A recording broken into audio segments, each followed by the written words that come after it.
Hello, Internet! It is July 1st. My name is CParks. No, you're not. You're muted. Now you're not. You're Golden What Rose have Kay. you been doing to me?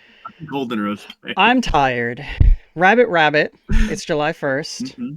Do you say that? Have you ever known anyone to do the whole superstitious... Rabbit? Rabbit. Yeah, when I was a kid, I think it was my mom, told me about how if the first thing you say during a new month is rabbit, you'll have good luck that month. Never heard of that before in my life. And when you said it, I thought you were like making a reference to like an obscure platformer like Jazz Jackrabbit. Nope. Just a weird superstitious thing that my mom made up. I don't know. Rabbit. Yeah. How has your week been? My week has been pretty good, I would say. You know, just living, making progress in some games. Want to roll some credits, delete stuff off my hard drive. And we're both real tired. So tired. Exhausted even. Yes, we're very tired today on this July, halfway through the year. Mm-hmm. The 2025 is 50% completed. Mm-hmm. Which is kind of... just like me right now. 50% complete. Yeah, that's a fair assessment.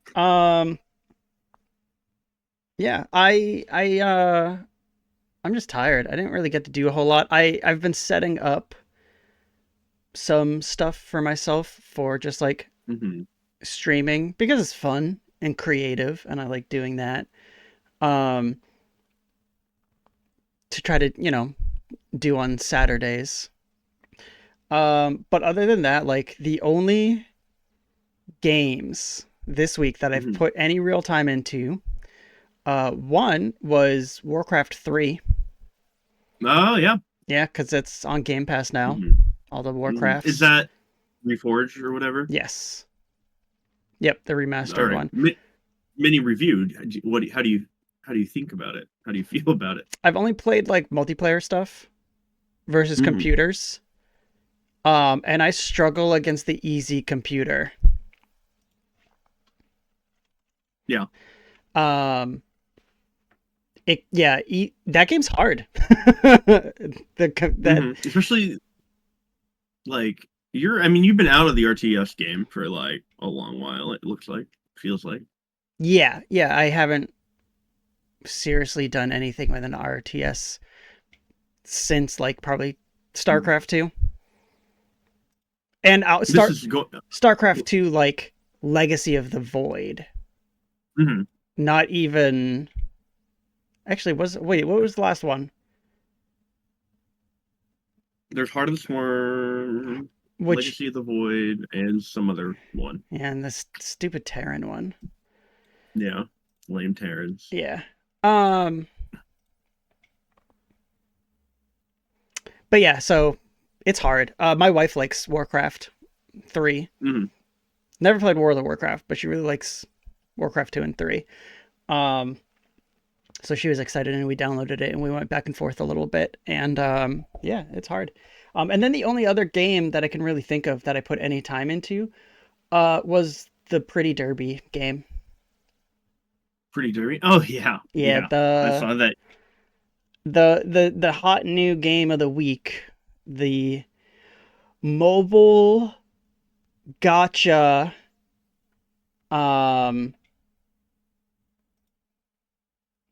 horse girl teenage idol high school game. I'm not gonna try it. Pretty Derby. I'm Uh, I do main a horse in that game as uh you have to. Wait, is because of my hair? Is that why? Uh, I understand what's happening. He has a mane on his head. I understand. I'm tired. I told you. I'm slow today. I'm tired. Um, I don't. Maybe another time I could talk about that game more because I haven't put enough time into it. Um, it is just a wild concept of you collecting. I mean, just like a lot of anime gotcha games where it's like collecting groups of high school girls. yeah. Um, but also them being part horse and then you putting them through training to race them, Hmm. Yeah. progress each one as far as you can through its career until you fail the career. And then they retire, which, you know, I will say horse retirement Hmm. in this game is not the same as horse retirement in real That's life. good. In real life, thankfully. That's good. um Also, after every race, they put on a pop idol show. Cool. All right. Yep, Heck yeah. yep. So you do a race. The races Mhm. are simulated. So basically, the way it works, just to go through this quickly, you you do your gotcha stuff. You collect horse girls. You choose a horse Mhm. girl to put through a career. Every horse girl goes through different careers. They have different milestones that they want to reach during their career. When you reach a milestone, you move on to the next milestone. If you don't hit the milestone in a set number of turns, time, whatever, their career is Mhm. over. Um, some horse girls are sprinters. Some are long longer distance ones. Some horse girls Sure. are good on turf. Some are good on dirt. Some are good at running on the inside or the outside. Hmm. Some of them are front runners. Some of them are baggers. Some of them are pace. You know, they kind of they sit in the Yeah. middle of the pack until the end. Uh, they can get different abilities to help them throughout the race. Um, this game is called Uma Musume Pretty Derby. I think that's how you say it. But basically, you you you start the career with a horse girl, and you have different things you can do. You can do training, and you choose which stats you want to train. The girls get tired from training. The more tired they are, the more likely a training session is to fail and potentially hurt them, Hmm. Hmm. and which will hurt their mood. Um, you can also have them rest to gain some energy back. You can send them on a little recreational fun thing, which also could So, gain some energy back. And then there's also just random events that happen in between training and resting and whatever that could also boost your stats. Um, but I just skipped uh, through it. I, I So just need you to know that 95% of what you explained to me can be found in the 1997 hit Monster Rancher video game. it's kind of Like, it's so so so you do all of this, right? So you're on board then is what you're saying. You're into this. This is I'm a little bit like maybe I wish like I put a CD in my phone nope, that it nope. gives me a special type of voice, but still no. There's a Um lot in here that's interesting enough. no, it's weird. Yeah, it's a very interesting management like statistics game. Um, but then yeah, it'll tell you like, hey, you have this many turns until a race. And you can Hmm. do other races in between before your milestone race, which Hmm. can get your horse girl more fans.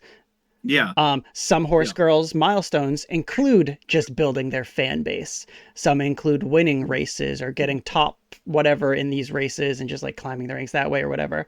Um, but once you get to a race, basically, you choose how you want your horse girl to race. Do you want them to front run? Do you want them to pace or whatever.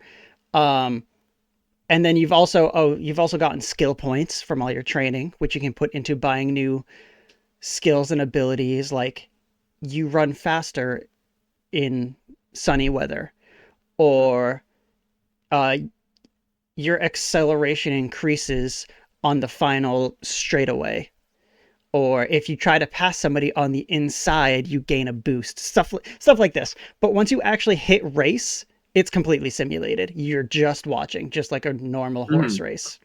You have no Yeah. you have no control. It just like it just goes. There's little there's like two announcers that kind of like broadcast the race. Um They're showcasing. it's but I it's not in English. Um And also, now that I think about it, I don't know if I've ever had the sound on during this game. um, but Maybe for the best. yeah, maybe. Except during the concerts, obviously during the Yeah. Pop Idol concerts you went on. But yeah, it I've completely lost track of what I was saying about this game, but Yeah, you've been it's playing it. it's interesting. And then once the career's over, you they become like a veteran and go into this other different category that you can play with, but I haven't really done that yet. And then you get a different gotcha horse girl that you start a career with, and it's kind of rogue like like that. hmm Well, I'm excited for you to keep telling me about Uma Musume Uma as you keep Musume. playing. I think that's how you say it. Uma Musume. Yeah, Uma Musume. Yeah. Um, That was not as our keeps going. planned first topic No, because I don't I have. had a whole other question before you started talking about Una Musume, which I was really curious. Like, does your hands remember like Oh, like RTS stuff. all of the RTS bindings and stuff like that? Like, do you find yourself being able to slip back into that easily or no? Um, the hardest part about it playing Warcraft is just the some of the keybinds are unintuitive compared to StarCraft. Okay. But like I watched Terra play, and Terra was playing exclusively with the mouse. Very Mhm. casual, just like, you know, Click, click, click. Yep. having fun her way. And I played and immediately was like control grouping Mhm. units together and stuff like that. So like it I'll say I could slip back into it, but like almost at like an entry level where like I had to like re-get used to Mhm. like also in that game again because it's older than like starcraft you can control group as many things as you want, Mhm. and warcraft 3 has a limit to how many units can be in a control group. um so just using multiple control groups for the army, even like for like it's a normal thing like in starcraft I could be like, okay, control group 1 is my uh Zerglings. Control group 2 Yep. is my Mhm. Banelings, stuff like that. Mhm. In Warcraft 3 it was more like control group 1 is all of my ghouls, and then also control group 2 is like the leftover ghouls that couldn't Yeah. fit into control group 1, and then a couple Mhm. heroes, and then control group 3 is these long range things. So it felt a little more messy, and then also the whole hero unit thing in that game I don't is new to me, so I don't know how to do that yet. Leveling up heroes and giving them inventories and stuff is not a StarCraft thing, but yeah, for the most part, like I felt like I was doing okay and should have been beating the easy difficulty bots. But I just wasn't. I beat them once, and it was only because I Mhm. starved them out. Cool Yeah, strategy. yeah. Um, but yeah. Anyway, those are the video games On I with the played. show. Those are the video games I Oh, I guess played I this get. week. Hmm? Yeah, yeah. I mean, I've just been playing Elden Ring, Night Rain. Cool. More Night This Rain. is the new super version of the Centaur boss, who is, in my opinion, the hardest boss of the game. And the Centaur boss, it just makes him a little harder. I'm Um, glad that People are still playing that after they've like beaten it. Mhm. And we would have gotten our win on the super hard version of him last night Mm-hmm. if like just unfortunately someone DC'd, and when you DC you can join back in the game, but it counts that as a death. And if you die in this one particular area, or like the crossover between the areas, then your souls just are gone. And it Mm. was just unfortunate where like we had a build going where the more souls you had just meant you were stronger. Wow, the game did this on And we purpose. didn't kill the boss by like 5% of their health. And so like If you have if we those had souls. the extra 100 damage, it was quite literally like 100 damage difference, like per attack. Yeah. Dang. So a Dang. little annoying last night, Yeah. but we'll get them tonight maybe. But yeah, I'm glad that you're still playing it. I'm glad that people are still playing it. I was worried that like when people just beat all the bosses, like Mhm. I figured like a lot of people are gonna fall off because they're gonna just be like, oh, I guess I can just try to beat the bosses with a different class now. But Yeah. I don't know. I'm glad people are still playing it and that there's still like slight Mhm. updates that change up the bosses and whatnot. Yeah, I Um, think like at the core game, like just like what you want from any game is that it's fun to play. yeah, Um, exactly. and it exists as a hangout game in the same way, where it's just like me and two friends doing like, oh, I think we should go here, we should do this, we do that, and then it's just like and then on the way to get this certain item, we are yapping about whatever. Yeah, Um, so it's fun. And I guess like the incentive for all of us right now was like, we do want that 100%. And in order to get that 100%, you have to beat the final boss with each character uh, once. So we're kind of okay. doing that a little bit while also trying to like fight the special versions that are of bosses that are rotate once a week. Yeah, it's cool that's weekly. Mhm. It's cool that's weekly. But moving on from what we played, let's talk about our topics. I don't know. We've got the Arksys showcase happened. Mhm. Um, talk Arc System Direct. talk a little bit about the games that are coming out this month. I wrote game of Uh, July. It's games. Multiple games are coming out this month. mhm. Um, No, it's just one, and it's Donkey Kong. System Shock 2 again. No, Oh. We'll talk about a couple specific games: Quest Maker and Mhm. The Crush House, followed Mhm. by some of our, Steam sale finds. The summer Steam sale is going on right now.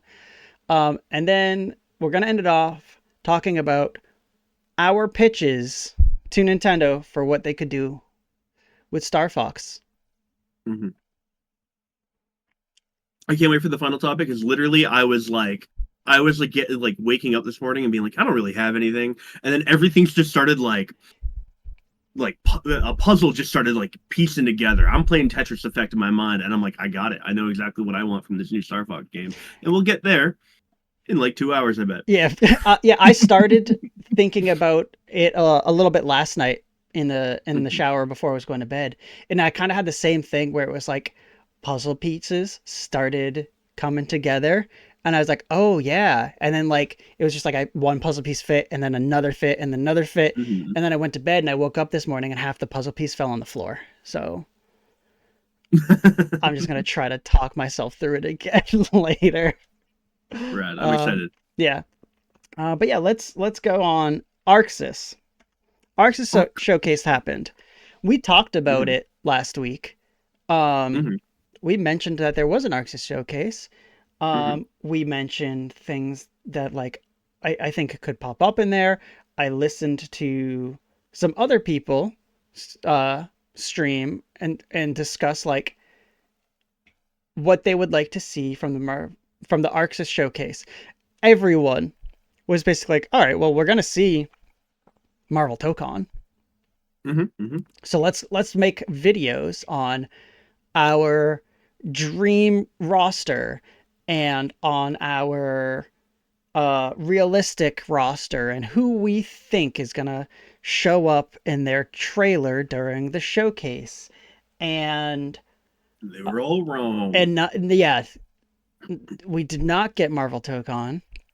We did not see Guilty Gear. Um, Mhm. very little about fighting games at all. which is like Hmm. what Arksys like whole identity really seems to be. Um, and like part of it I get from them where it's like we do other stuff too. Look at this other stuff Hmm. we're like putting together. Um, I just don't think that's what was. I don't know if that was the right move. Yeah. So what I find interesting is Arc System for the last like 20 years, really, but like more and more lately, are also a publisher. Yeah. And because they don't want to be using a lot of the bigger publishers when they don't need to. And they're like they want to be more independent. Um, and so a lot of these like this direct could be a really interesting like, hey, here are some stuff from other like companies that we're working with, which we got a couple that I know we didn't really highlight in our little docket, but like the Hunter x Hunter game's not made by them, but it's published by them. The Yep. Double Dragon game not made by them, but published by them. So like, but that being said, it's funny because those are both fighting game, it's beat 'em up, sorry, fighting game adjacent in my opinion. But Mm-hmm. it, and then it's the truly odder games that are like, no, these are the ones Arc System are making, or this is the ones we're making. Yeah. Yeah. The weirder stuff. Okay, so I guess Mm-hmm. let me get this clear with this showcase. Mm-hmm. I was disappointed. Who's making bubble bubble? I was disappointed with this. Um, solely because we didn't Mhm. get any of their. We didn't get Marvel Tokon. We didn't get new Guilty Gear stuff. We didn't see. We didn't see anything new Mhm. from like their fighting games. No new fighting game announcement. Which Yeah, fine, from like whatever. their pillars, right? But but like what we did see from like the Hunter x Hunter game, I don't even know if any of that was new information. I don't Like think so either. none of it felt new. It just kind of felt like they were like reminding people like, "Hey, Hmm. hey, don't forget Hmm. this is also happening and it doesn't look quite up to par with the rest of Hmm. our stuff, but like Hunter x Hunter, am I right, guys?" And that was basically it. But yeah, the rest of the stuff in the show, I'm fine with if uh we had some of those pillars. Yeah, so it's interesting. The double A, the third party developers, when they do want to make a direct like this, the Capcom one, the Arc System one that just happened, Bandai Namco, which is tomorrow. It's always interesting what you see because, like, obviously, all of these directs and showcases and whatnot are always their advertisements. But it's like, what kind of advertisements and how well did you advertise them? Yeah. I'll agree with you that this Arc System one wasn't great. This is very much like this could be a press release type of thing. But that doesn't mean I hated everything I saw here. No. I thought there's plenty interesting. I I'm gonna just skip straight to the end when Daisuke was talking about Damon and Baby. Yeah. Leading up to it, he was like, "Hey, like." Basically, in so much words, being like game development is really expensive. It's really difficult to like allow people to like grow their talents as a game designer on a really big game that could make or break the company. So we want to be doing more mid-range games. He kept saying mid-range, like which I would imagine be like kind of double A experiences. Um, and he's like, so that we can allow our talent to grow and allow to get more like kind of different games out there, more odder things. Mm-hmm. I think that's really cool. I think that's really cool for him to come out and say.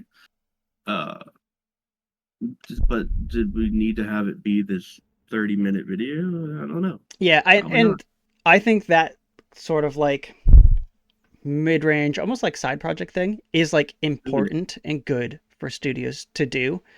Mhm. And like it a big story and reason for that comes to mind right now is the game Peak, Mhm. which blew up. I don't know what its sales are at now, but last week it was at 2 million Mhm. sales.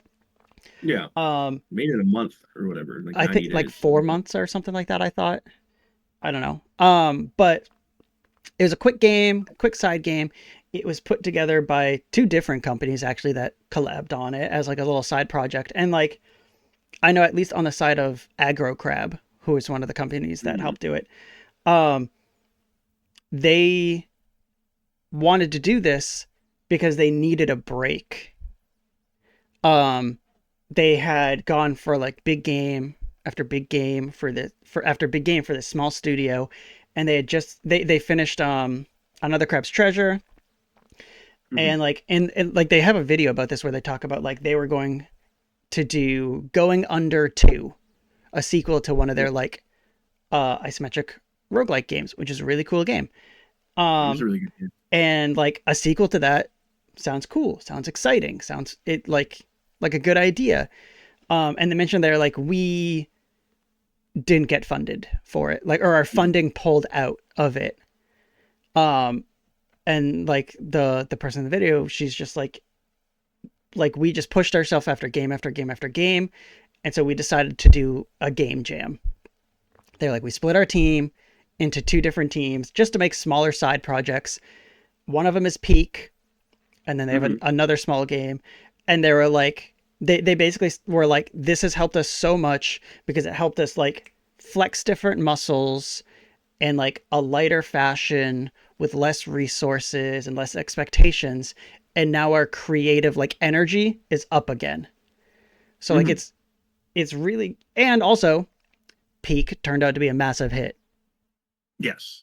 um which is like not what you expect or what you're going for when you do this. um but like if you put your work out there and you enjoyed what you made, like there's that chance Mhm. that that just happens. For sure. And it's like again, like as you like kind of mentioned, like having supplementary types of um products and like Peak is like I actually didn't check. Let me check so I'm not talking like crazy. It's how much money? $8. $8. Yeah, so it's an $8 game. It's like relatively cheap entry Mm-hmm. point. Not that Going Under and other Crowd's Treasure were like $50 games, but they're different price points. Yeah. Um, and having these different like different avenue streams is good and healthy for a company. Yeah. Um, and it also just kills to be really lucky to make a game that's fun because you're talented and have people gravitate towards it and being like, let's spend our $8 for a weekend or a month, however long people are going to play the game for. Heck yeah. Yeah. Yeah. And and like for Arksys to show off and talk about some of that stuff, like it's great. Mhm. Um, but like you like kind of like alluded to and said, like I don't think that is a whole showcase, which is kind of what this was. Because this like even Yeah. pre-show stuff, I'll just click ahead into it. Still, what do you mean still starting? We get advertisements now, but um, it made me think of like first it was like could Arxis have done a showcase? And like leading into it, I was like, yeah. After it, I thought even more, yes. Um, but they didn't do it right. Um, Hmm. Agreed. and so it got me thinking like even if you can do a showcase, if you have the stuff to put on a showcase, should you? Because this was like Yeah. clearly overhyped. And so like I would say that this wraps in nicely with like Ubisoft every year for the last 20 years. Mm-hmm. Like not this year, of course, but like they would always have their own conference around the E3 Summer Games Fest time. And it was always the most like head scratching, like, this is weird, this is odd, this doesn't feel like it has a good flow. You obviously have games here of various quality, some that are really exciting, some that aren't. Um, and it was always just like it didn't have a good like cadence and it wasn't the highest quality across the board. There was more ups and downs and there were like consistent hits. And so when you have like, Ubisoft, another company that like is like a developer and a publisher, um, can like an Arksys, Capcom, and they're just like, here are like 5 games, like 2 of which are ours, and they're like not the thing you're most excited for. Um, Even though you're working on it, is very odd. It's just odd, like to have an Arc System work showcase and be like, all right, let's not talk about like the fighting games that people like know us for. Let's not even hint at them. And there's probably like Token might have like a lot of like Sony and Marvel deals with like when and what we can talk about and that kind of stuff. But maybe don't have this conference. Maybe just be like, hey, Daisuke is saying like from our studio, here's this weird game, Damon and Baby or whatever, Damon um, and and Baby, Baby. Yeah, I I think. got it. Yeah. Yeah, yeah. And so like, do we really need 25 minutes? We couldn't just be like pick a random day out of each month for the next 3 months and talk about like 1 or 2 of these games like in a social media post. Mm-hmm. I don't know. Um, yeah, I think another thing with Arxis specifically, or actually 2 points I wanted to make. First, so I don't forget, Ubisoft's conferences at like E3 always did feel wacky and like lower quality than all the other press conferences happening. But Ubisoft did have like big games there. Maybe not a lot, but they Mm-hmm. would Mm-hmm. like I felt like every year it was like, and here's Skull and Bones no, yeah, for 7 years in a row. here's a new Far Cry. Now here's Mm-hmm. a new. I was gonna say Splinter Cell, but that's just a lie. Here's a new Rainbow Six. What, you saw his Um, goggles light up at one point, Chris? yeah, It's been like 7 years. No one knows where Sam Fisher is, but his that's goggles were lit up. because he's doing such a good job. He's very stealth. Um, but yeah, like they always had like some of their tentpole things there. Um, Mhm. and then the other point I wanted to make for Arcs is specifically that you were saying like some companies have other places that they can announce stuff and also do these showcases. Like Sony can show off footage at Gamescom and still have their own Sony directs. Um, Yeah, Arxis, I imagine their big things are going to be at Evo, yeah. not Evo, not this Game Awards, direct. Um, Tokyo Game Show. I think, oh yeah, even potentially Tokyo Game Show, yeah, but like I think like Evo is where we're Mm-hmm. going to see a lot of what people wanted to see from this showcase. Um, which just makes me think like, why didn't you just do this closer to Evo? Why didn't you do or Mm-hmm. say like stay tuned Yeah. for Stay some tuned for for something announcements for of something our. special to happen at Evo this year, you know? Um cuz like the only reason I can think of, if you have an announcement to make at Evo, the only thing I could think of like you not wanting to say heading into it, like the only reason why you would want it to be a surprise is if it's something new. Like Mhm. Marvel Tokon isn't new. I think it was very Yeah. easy for them to be like, stay tuned until Evo. Um, if they weren't going to show it here, like they did. But I don't know. I think it's like a company needs to have A plan. a yeah, and Yeah. and like I think the expectations for this got too big because it's Hmm. one because it's Arxis, but also because they just announced Marvel Tokon. So it's like Hmm. people are pretty hype about that. That was a pretty big announcement. Um, I'm sure part of them is excited. They're like, wow, look at how many Mhm. people we got to look at the new Bubble Bobble. God dang it. Yeah. Advertisements. Um, One of the things I think is like almost our systems like are kind of posturing maybe a little too soon because I think they throughout this and like there is a sense of like we want to be they're like punching above their weight. They're trying to a little bit. They're like, we can have a direct because we know that we're going to be huge. Like we're already really big in the fighting game scene, yeah, but we know that we're going to be even bigger and bigger, and we want to be bigger by having more like just things that people like will be able to attach our name to. And they were like, they jumped the gun a little bit, I think. I agree. I think yeah, if they kept growing their publishing brand more and more, Mm-hmm. maybe in a year, this feels better. Mm-hmm. But you also have to include your big things. For sure, Yeah, for sure. yeah. But I guess that's the Arksys thing that Mm-hmm. happened and our disappointments on that and like yeah, at the end of the day, I think they could have done it. They just messed it up. I don't think they were prepared for the amount of people that were going to actually tune into this Yeah, and for sure. expectations.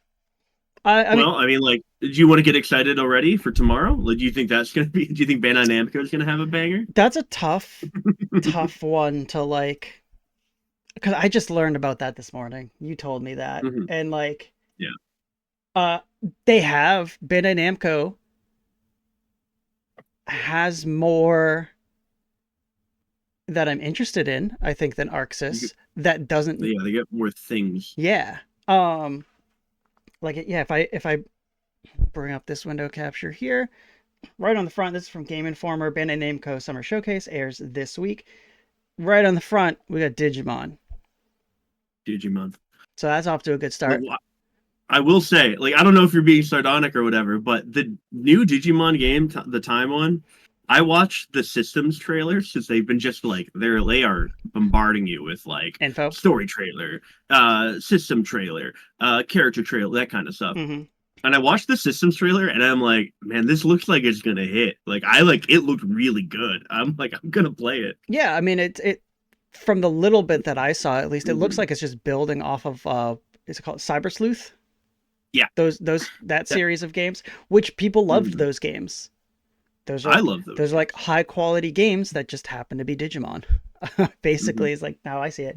And like it looks like they're just like doing that where they're like, hey, let's make a really cool, fun game and it's in the Digimon world. Um, Hmm. but uh yeah, I don't know. I haven't seen anything else. I'm sure it'll be cool, but like looking at this article, what else they'll have? Um, in terms of new announcements, a trailer teases the reveal of a new My Hero Academia game. Hmm. Hmm. And an exclusive trailer reveal for Toa and the Guardians of the Sacred Tree, which we've seen. We've seen Toa. Hmm. Looks fine. Um, gameplay deep dive for Digimon Time Store or Digimon Story Time Stranger. Um, It's just so funny. It really just doesn't need more to be it shown, I seems swear. there. Yeah, it seems like that's the thing for them right now.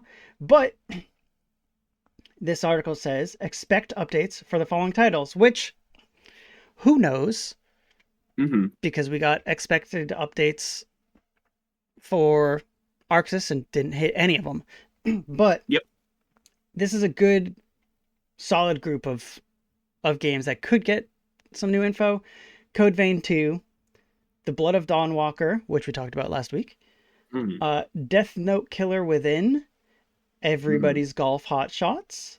All right, I'm gonna pause you because I'm gonna go on a little tirade about everybody's golf hot shot set. I don't think anyone was prepared for, but I was reminded about it right now. Uh huh. Um, so in game development, there is a program that's been used for like 25 years called like box sky tree. I can't remember, Speed Tree. but it's speed tree. Yeah, speed Yeah, tree. I know And Speed it's how Tree. you propagate gosh darn trees in a video game. Mm-hmm. It's widely used. It's been updated forever.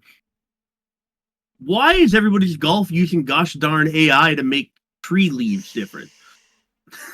Why not just use like you don't this is a golf game. You don't need to have like intricate design trees. Why? I just want to play as Pac-Man hitting a gosh darn golf ball. Yeah, I don't like that. I don't like that very much. I And it's think specifically just the trees. Like it's like there's as of right now, there's no other like AI that's been disclosed in the making of the game. It's just propagate trees. We already have a thing for that. It's not AI, and I it works. I understand the use of AI as a resource Mhm. um to help, you know, with some of the workload. I but we already have that resource for this specific thing. Mhm. um it feels weird. It could be okay. I think AI in video games right now is a touchy subject Mhm. For that sure. in 3 years Mhm. we could look back at this exact thing like as like, oh yeah, who cares, you know? Um, Yeah, for sure. but it is weird right now to see a company deciding to use AI when that like for a problem that's already solved. Exactly. And that's like what it really comes down to is Yeah. like what like you're not even like you're not stretching yourself creatively. Like I understand like if you wanted to hand design like the trees that are going to be in the golf course's way and like that could have some flair of creativity to it, but like to just and like to not use the tree speed tree because you want to have a more like I guess like nuanced tree, but then you turn to AI to make it just seems very like you're creating yourself a problem that's like and you're not solving anything. You're only like getting rid of like the creativity of designing one individually, and you're like, oh, I guess like AI will do that instead. I don't know. It's just like it's just weird. It just bothers me a little bit. It Like, feels we'll like it get it there. just opens you up at this point in time with like AI. Hmm. It just opens you up for criticism that you have to be prepared Hmm. to like defend, I guess. Yeah. Um like we just had the Mario Kart thing, Mario Kart World before it came out. People were like look at the advertisements and posters on the side of the tracks. They used AI to make these posters Hmm. because that car is too big for those tiny little wheels. And it's Nintendo had to come out and be like, no, there was no, Hmm. we didn't, it's just how it looks. That's just the stuff. Have you watched a cartoon before? um, but All like, right, to go back to no, sorry, you but yeah, can. Nintendo just got backlash for not even using AI, but just Mhm. for like the accusation of like people thought they used AI, and then I'm split between like like we have that resource already, Namco. You didn't have Mhm. to make the tree leaves with AI, but also just being like, but that's such a small part of this that like Mhm. Yeah, for sure. what Right, it's else. just like a tiny piece of the video Yeah. game. But yeah, also coming out potentially in this showcase, Little Nightmares 3, which there's a movie. There's a Keep, Little Nightmares movie keep coming on out. keeping on. Yeah, that series keeps on keeping on. You make me a Little Nightmares movie and you make it like Coraline, I'll be there. I I'll be there watched day one. I I tested out my little movie theater trailer preview watch Mhm. stream thing last Saturday, and I watched the Little Nightmares teaser trailer during that. Mhm. Very short, just a little teaser trailer. Um you said Coraline, and it was kind of Coraline-y, you know. A Um Coraline like. it's a Coraline like. Mhm. Mhm. We got Patapon 1+2 replay, your most anticipated game of the month, Shadow Labyrinth, It makes me so mad. Super Robot Wars Y, and then Tekken 8. Um, Yeah. I hope we see more. Hmm. I hope we see something not on this list. What's interesting? So like Bandai Namco publishes like all of Miyazaki's game, like Elden Ring Mm-hmm. and I got everything except for Bloodborne.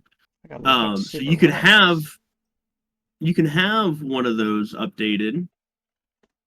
You can have a little thing, but also it's like a weirdly enough, like they're positioned in a way that a Bandai Namco Summer Direct is almost feels too small to be like, here's the next Elden Ring Night Ring DLC, Sure. or like here's more information on Dusk Bloods. Like that seems like not the right place.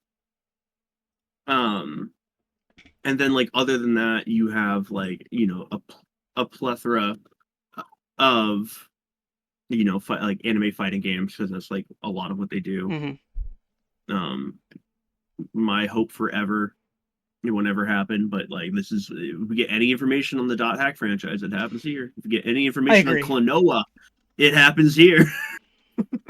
Bring back Klonoa. His Kala remake was really good. Klonoa. Well, how many? There's been two, three Klonoas. Yeah, there's been three Klonoas Three and they came out Klonoas. the remake Yeah. first. You know what I should know about this showcase that I don't is when it's happening. It's Tomorrow. same time that we go live. Yeah, 3 p.m. tomorrow. Tomorrow, 3 p.m. Eastern time, noon Hmm. Pacific time. Cool. Oh, sorry. I've But been. no, I'm gonna learn too much about this Pac-Man game that makes me viscerally angry in my soul. I don't think there's more that we need to know about that Pac-Man game, not gonna lie. I Hmm. think it's understandable that it shows up in this broadcast because it's out Yep. this month. Um, but I don't think we see anything more uh to like anything that's gonna sell anyone else more on it. If you know about the game, you know about the game already. It's basically what I'm saying. Yeah. Hmm. Um, so yeah. I guess last I would think is like Tekken 8. Like again, it feels like this is not the type of showcase that you show off the next Tekken character. Like I think you do that at Evo, you do that at the next fighting game tournament that's big for your game. Like, I think that's but you can that's maybe true. they'll be like, hey, we're fixing the game so it's not as annoying to play right now. Who knows? I so I'm curious actually now if you showed Tekken at this Hmm. event and also at Evo, Hmm. what do you choose to show at each one? Do you show gameplay like changes here Hmm. or do you show it at Evo where like I think you. Mm, at Evo you're hitting the specific audience, right? yeah. But also like I think it's weird to and like I think the I forget his name right now. I think the director of the game is perfectly fine with this. Like I think it's weird to hear a pop off for like we fixed our game. It was Ariana. bad and now it's not. Um Harada. I knew I was like Harada. Yeah, so getting there on the syllables. like I don't know. Maybe I could see on this showcase you Hmm. announce a character and then you show them at Evo. I think that's possible if you do both. Yeah, or you announce like a season pass or something like that, like Yeah. a character pass kind of thing. Yeah. But again, that's more hype for like Evo. Evo's hype. Evo is hype. Let's get the Evo's cool. let's get the exact Evo date. Hmm. Uh actually, there's a friend of the show in chat right now. Thank you, Domo. Uh Hmm. could potentially be helping at Evo. Oh, hell yeah. So you know what that means? We gotta hire Domo as like stealth espionage agent to sneak Mm, around the show hmm. and get us the Hmm. scoop Hmm. early. Hmm. Hmm. Hmm. Hmm. Possibly ruin his entire livelihood We by gotta getting get us. Yeah. we Hmm. gotta get Domo in a little ninja suit, sneaking into Harada's trailer to get any The information he scoop. can.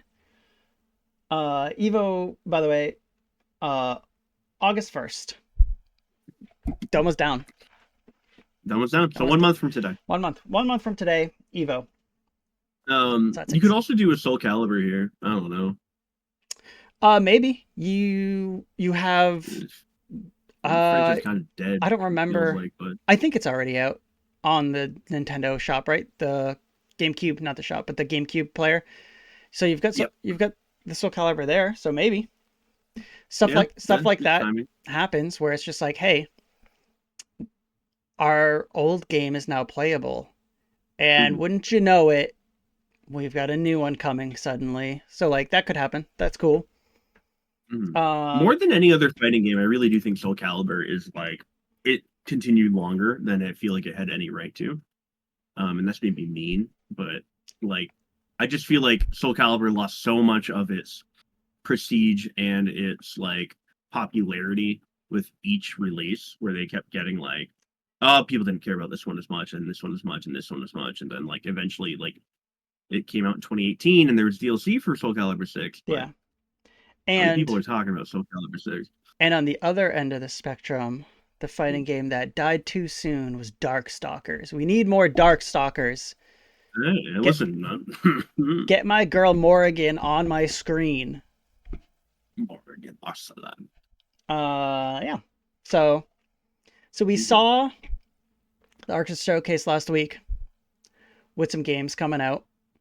We've got the Bandai Namco showcase tomorrow that will show us some games that are coming out. One of them, Shadow Labyrinth, comes out next month, They just keep saying it to make me which like annoyed. I think. which leads into our next topic, the games of July. Games. I'm gonna fix that because I'm bothered by it. But we've got just a list of games. There we go. Coming out You can do it. in July. Um, I mentioned last week I was like, oh, we're kind of in like that summer lull, right? It was Hmm. in the past. It was always a thing where it was like you hit summer, and it really was. It was like a thing. I said it last week where like gaming was done until Madden. Yeah. Madden came out, and then once that was out, you knew okay, there are more games on the way because Madden comes out. I think at the end of August. So once you hit like September, you get game releases again because that's the window that people are starting to hit. Where like we want to be out before the holiday. Um, so we've got, but there are still some fun games coming out this month. I think. Hmm. Hmm. Um, do you have any specific ones that you are excited about? I go Shadow Lab. No. I think Myco Punk is really cool. I Mm-hmm. think Tony Hawk's Pro Skater's pretty gonna be pretty fun. Mm-hmm. Donkey Kong's obviously the big one for both of us, I think. Yeah, for most people, I think. Um, and then Ninja Gaiden, not to go Ragebound. like yeah, I think not to go like chalk on like just these are the biggest games. Myco Punk's maybe the one that's not on the same level, but it looks really It good. looks really cool, and it's I for the most part I trust Devolver Digital, so Hmm. it's cool. Um, yeah, I think you hit exactly the ones that I think like those are the top sellers of the month, or maybe the ones that see the most action on the internet. Is Hmm. Michael Pump, Tony Hawk, Donkey Kong, and then Shadow Labyrinth. Hmm. Comes out the day after Donkey Kong, so that sucks. That sucks for Donkey Kong, where it has to deal with Shadow Labyrinth like the next day. Yeah, I know. Like really, evil Pac-Man, eating up all of Donkey Kong's Metroidvania limelight. Pac-Man coming out. Um there are some other interesting things in here other than I'm sure those few. people on the internet will like Wildgate. People on the internet have played a lot of Wildgate or streamed a lot of Wildgate. There have been Hmm. like I think multiple Twitch rivals Yep, um yep. for it. Um I'm I'm sure that game's cool. It looks cool, it looks good, and I think it will have its player base. I am Mhm. afraid of that player base just like falling off quickly. Yeah, as one does for Um PvP. but it looks cool. It's like where is it on this list? Wildgate, for anyone who doesn't know it, I probably passed it, is It's right next to Shadow Labyrinth. yes, it is. Weird. Shadow Labyrinth stuck in between Wildgate and Donkey Kong Bonanza. Um I like Sea of Thieves. Mm-hmm. Wildgate is kind of like Sea of Thieves in space. Um Space. and also not like open world. It's like a multiplayer uh I don't know if I'd call it an extraction game, but there is one objective that everyone is trying to get and then leave Mhm. extract with. um so it sounds cool. You Gotcha. you have a team of 4, I believe, piloting a spaceship. um I believe you can choose between different spaceships that have different statistics for offensive capabilities, shield capabilities, um, hopefully different layouts. Because, like, a big thing in the game is like you have people manning different parts of the ship, different guns, the shield guy, the pilot, to do like air to air space. It's not air to air in space. What do you call it? Space to space combat? Like, Yeah, there's no yeah, I air in think so. there's no air in space. Ship to ship combat. Yeah. There you go. You just so like ship to ship combat, but then also you can like eject people out of your ship with their like little jetpacks to board enemy Hmm. ships, to get inside their ship, to break stuff and to kill the opponents, to be able to take them down easier. Yeah. If you Um think about it, it's just third person PvP FTL. Yeah. kind of. Yep. Yeah. Exactly the same. Nothing different. Yeah, kind of. Not a thing different. That was the maybe that was the inspiration. FTL and Sea of Thieves. There you go. Um but uh yeah, that seems like a cool multiplayer game that's coming out this Hmm. month. Um Michael Punk, we talked about college football was like a big thing last year. Highest selling game of last year, I think. I think it'll sell well this year. Hmm. I have heard no hype for it though. It Yeah, but like I feel like we don't hear hype for any of like the sports games leading up to them. no, I guess Like obviously the last college football was hype because it's like it's returned yeah. since like 20 years or 10 years. Yeah. Um so that was unusual. I think that was like the thing that broke the rule, right? It's like but like normally it's like there's no hype, it's out, and then the player base buys it The and they spend $1 million on my team or whatever. the the like unfortunate like narrative that I can see being written for college football, which will be dumb, but I'm sure there will be people who try to do this, is comparing last year's sales to this year's sales, where Yeah. last year was that strange year where it was back. So it had that like it was like an anomaly of like selling, way more Mhm. than anything. Um and then this year, like I said, it's probably going to still sell well. It'll probably be around like if not higher than like Madden NFL sales.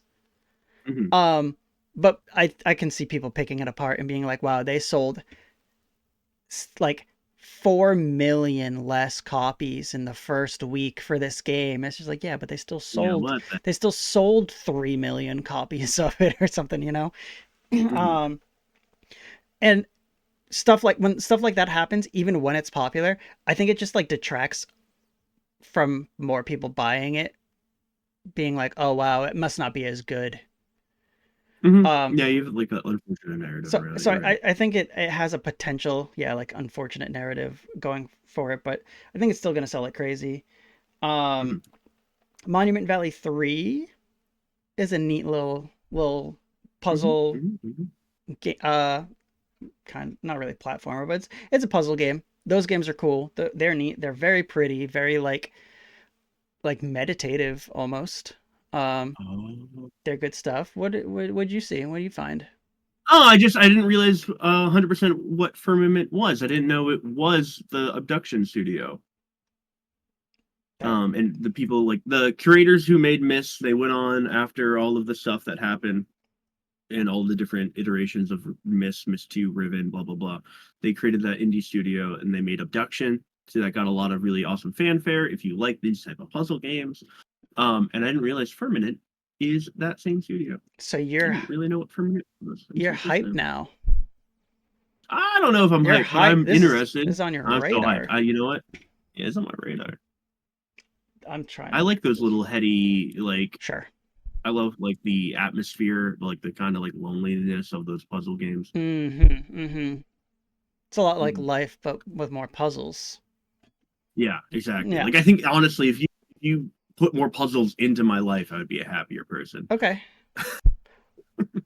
Well, we've Other games on this list, real quick. Uh,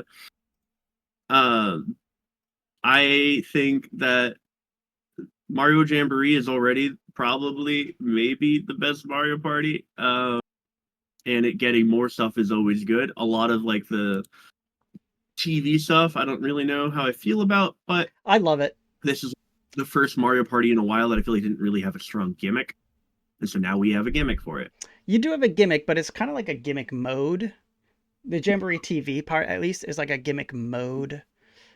Mm, Um, I think the regular camera stuff is just like in any mode, but it's much just like mm-hmm, the Mario Kart world where it's just like you see their pictures, which is cute and it's very fun.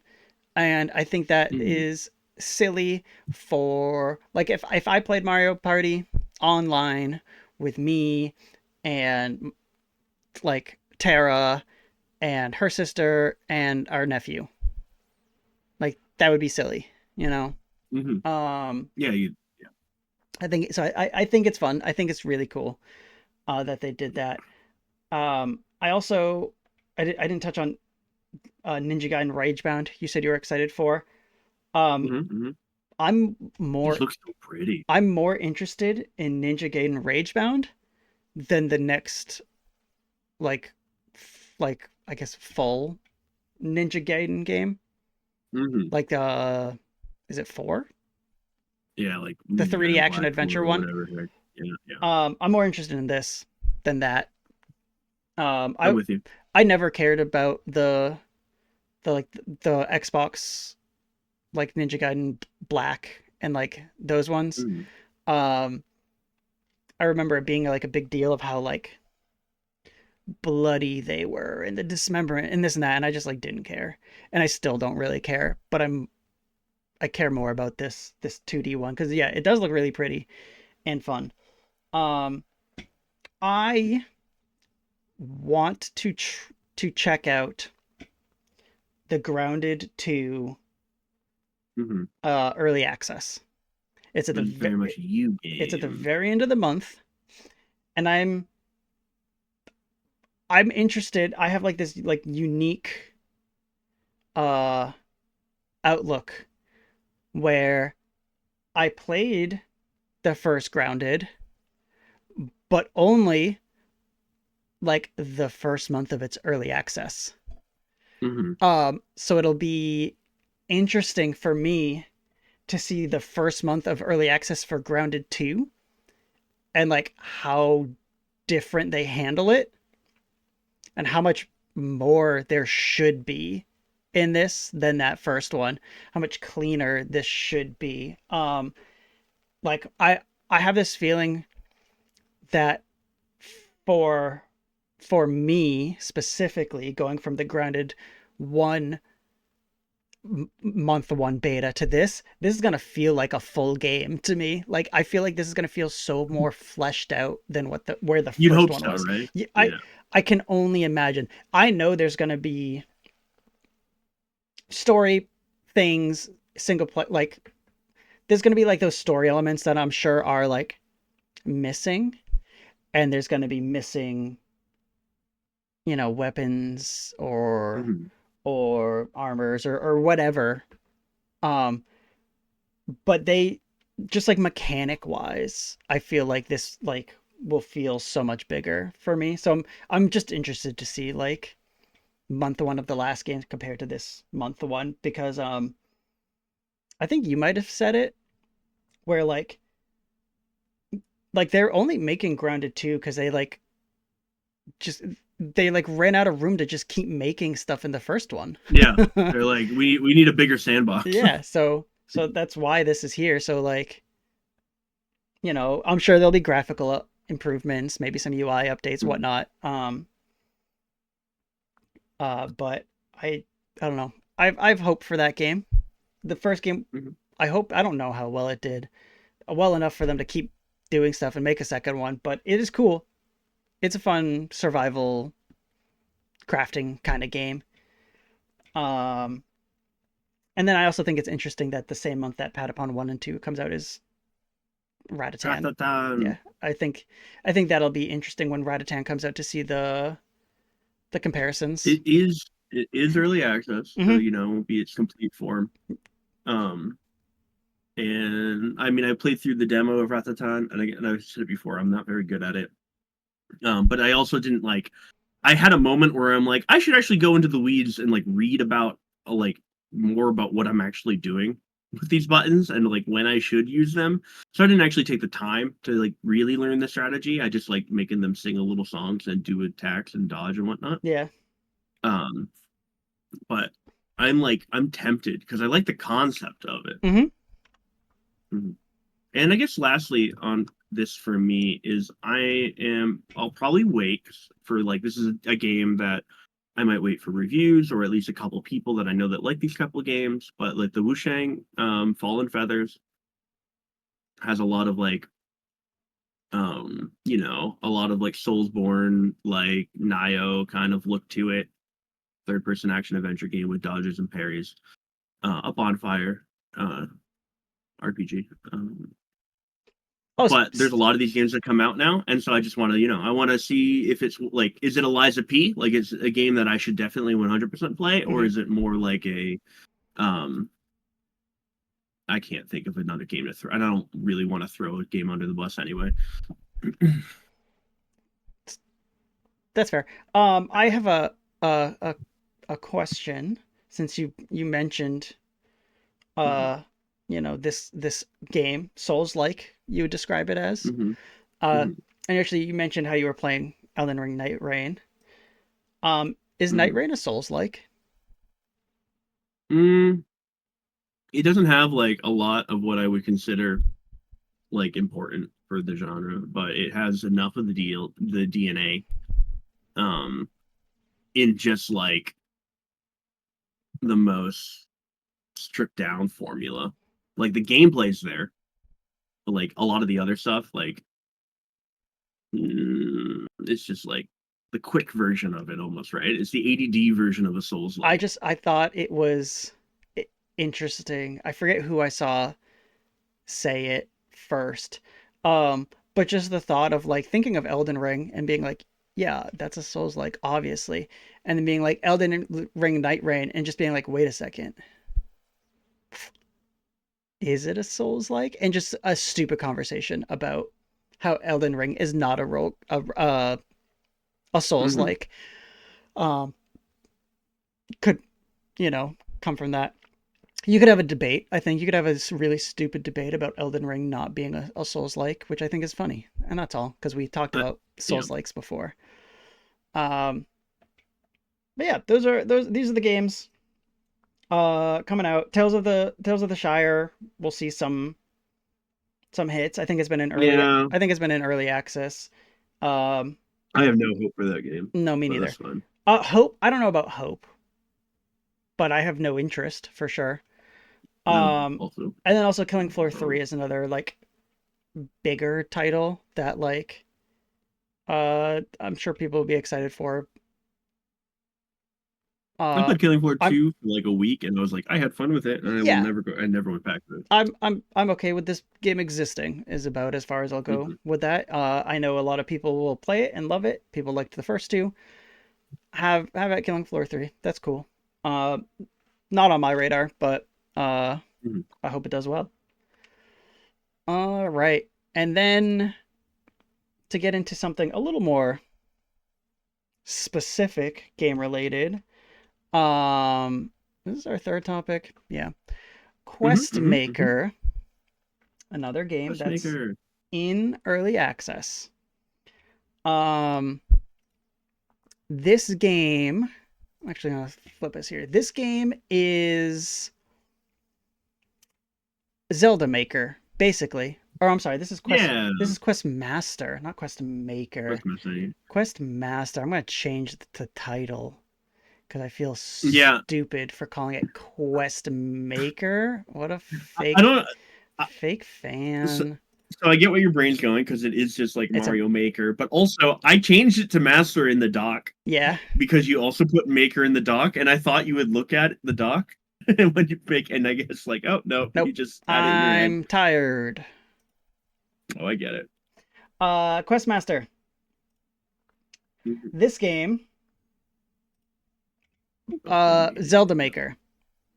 Top down, Hmm. Hmm. old 2D Zelda Zelda Maker. Zelda 2D Maker. Um, you'll see in this like these trailers.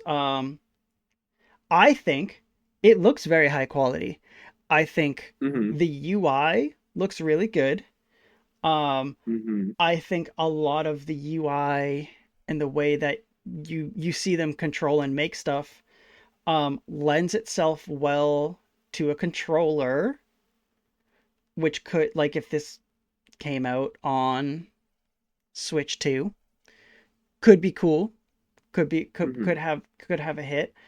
Um, I've seen people who have like already like remade like the entire world for like the original Zelda. Hmm. Um, there are there so there's two ways that I thought this game could go, this Quest Master game, with how it was like being a maker, right? Yeah. And I thought it could have gone the Mario Maker route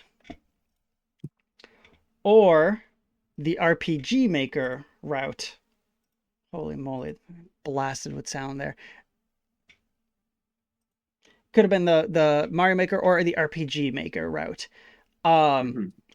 and for people who don't know RPG Maker, RPG Maker lets you import your own sprite sheets. You can fully customize uh, the sprites, the characters, everything. If you can create whatever sort of artwork you want in it. And then also it has like a programming language, so you can make mechanics that don't just naturally exist in RPG Maker.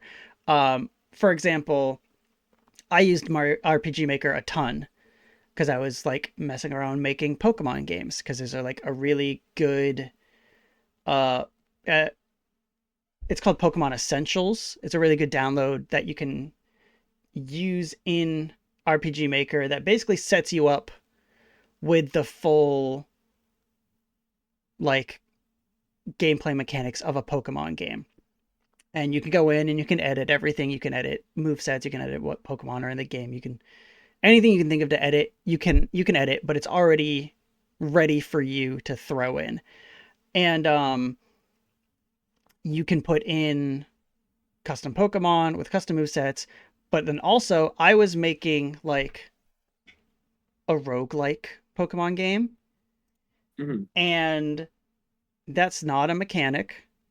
that's in Pokemon, and that's not a mechanic that was in RPG Maker, but I was able to make it. I was able to make it so that like when you lost a fight, um every everything restarted. You or well, not everything, but like you lost all your Pokemon, you started back in the first town, and you had to start over, but you had some like meta progression that you've acquired. And then also the world would randomize. And like those were things that I had to like program in myself. Um Quest Maker is more Mario or Quest Master. Gonna keep You're doing gonna it. get it one of these days too. Quest Master is more Mario Maker, where Mario Maker is closed.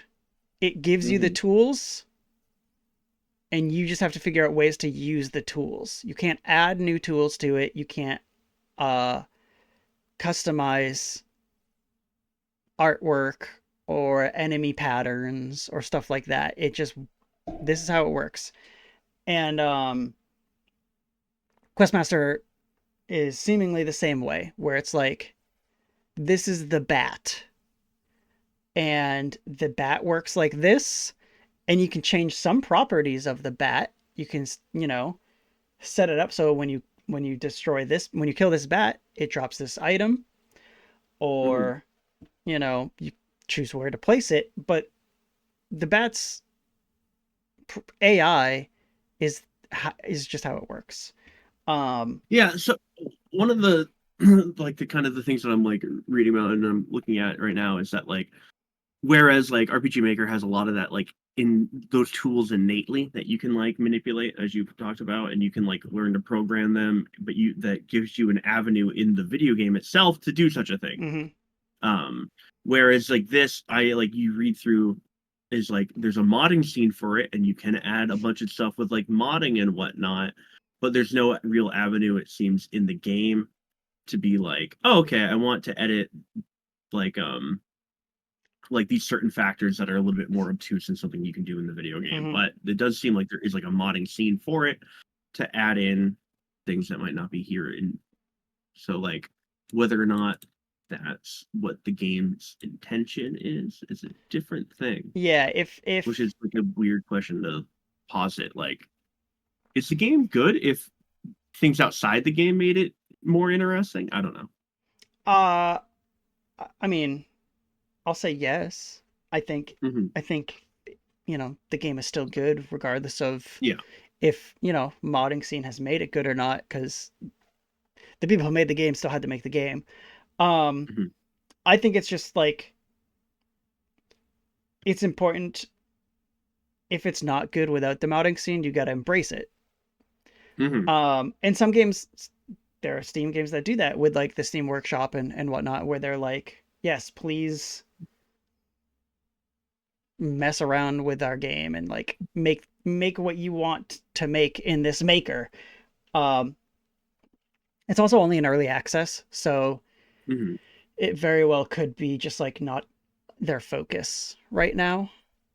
Yeah. Um, it could very well just be they're still fixing and making, and like they could even be, because it's early access, they could be working with that mod scene where they're like, hey, this is a really good idea, actually, did you see what they made, let's put it in the full release. um I've high hopes for this game. um I don't think it is marketed well. Yeah. I see it all the time, but like when I see it on like Twitter or Blue Sky or whatever, um it doesn't have a lot of attention. Um, Mhm. and I think that's just like my niche corner of the internet that I've slowly carved out, where I see like a lot of these like smaller indie titles. Um, Yeah. What I find really interesting is that like it is a game that in theory should be have success. people have, if it feels like ever since Mario Maker 1 came out, been like, where's my Zelda Dungeon Maker? Yeah. And even Nintendo, I think with Link's Awakening remake, they were like, yeah, we tinkered with the idea, or like, Yeah. I don't remember if that was them officially saying it, but it was like definitely hinted that there was like, we tinkered with the idea that like making a Zelda dungeon creator. Hmm. People want this game in theory. Yeah, and Um, like this game release date May 29th, 2024 for the early access at least. So it's been out mhm, in early access for over a year. It has under 300 total reviews. The reviews are very mhm, positive, which is a good sign. It's just not a lot of people have gone out of their way. And like you said, like since Mario Maker, people have wanted this. mhm. And this looks really good. Like I think it looks high quality. Like it looks very clean. It like it doesn't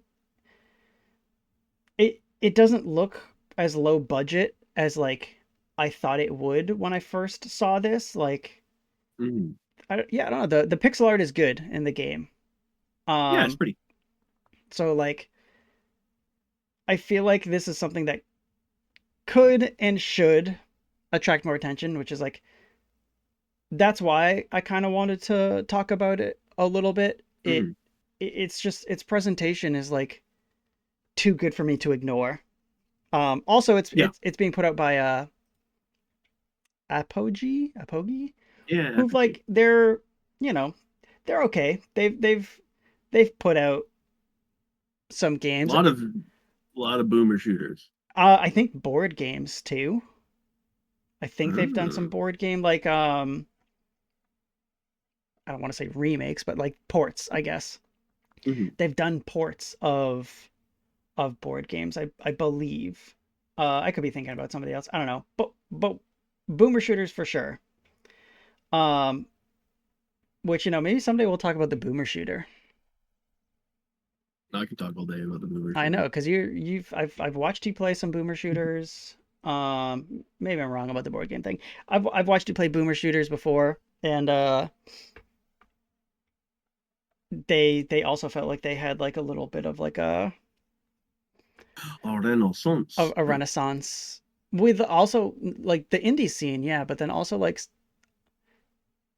I don't we won't talk about it too much, but like bolt gun, you know. Yep. So that's cool. Um, but yeah, this game you can get a demo for it. It is on sale in this Steam summer sale, 25%. So it's 15 US dollars right now. Um, but just I don't know, $15 seems very acceptable to like try Yeah. to get into this. Um, and yeah, you can see their roadmap, which like Mhm. is almost done. You know, Mhm. they've got their full 1.0 release. It says spring 2025. We're not in spring anymore. But I think it is still like I think some of the trailers that we're playing up here like talk about like the update coming out. And then they have some stuff listed for beyond 1.0. Um, Multiplayer. continued support, Online multiplayer at least. yeah, additional dungeon themes is like Mhm. something you would expect to see, I think, and you want to see in this. More themes, enemies, items, traps, whatever. It's a very broad overview of additional Mhm. things, but like I think that's what you would want to see is like if you're into this game, you play it for a couple months, you get what you can out of like the tools that they give you.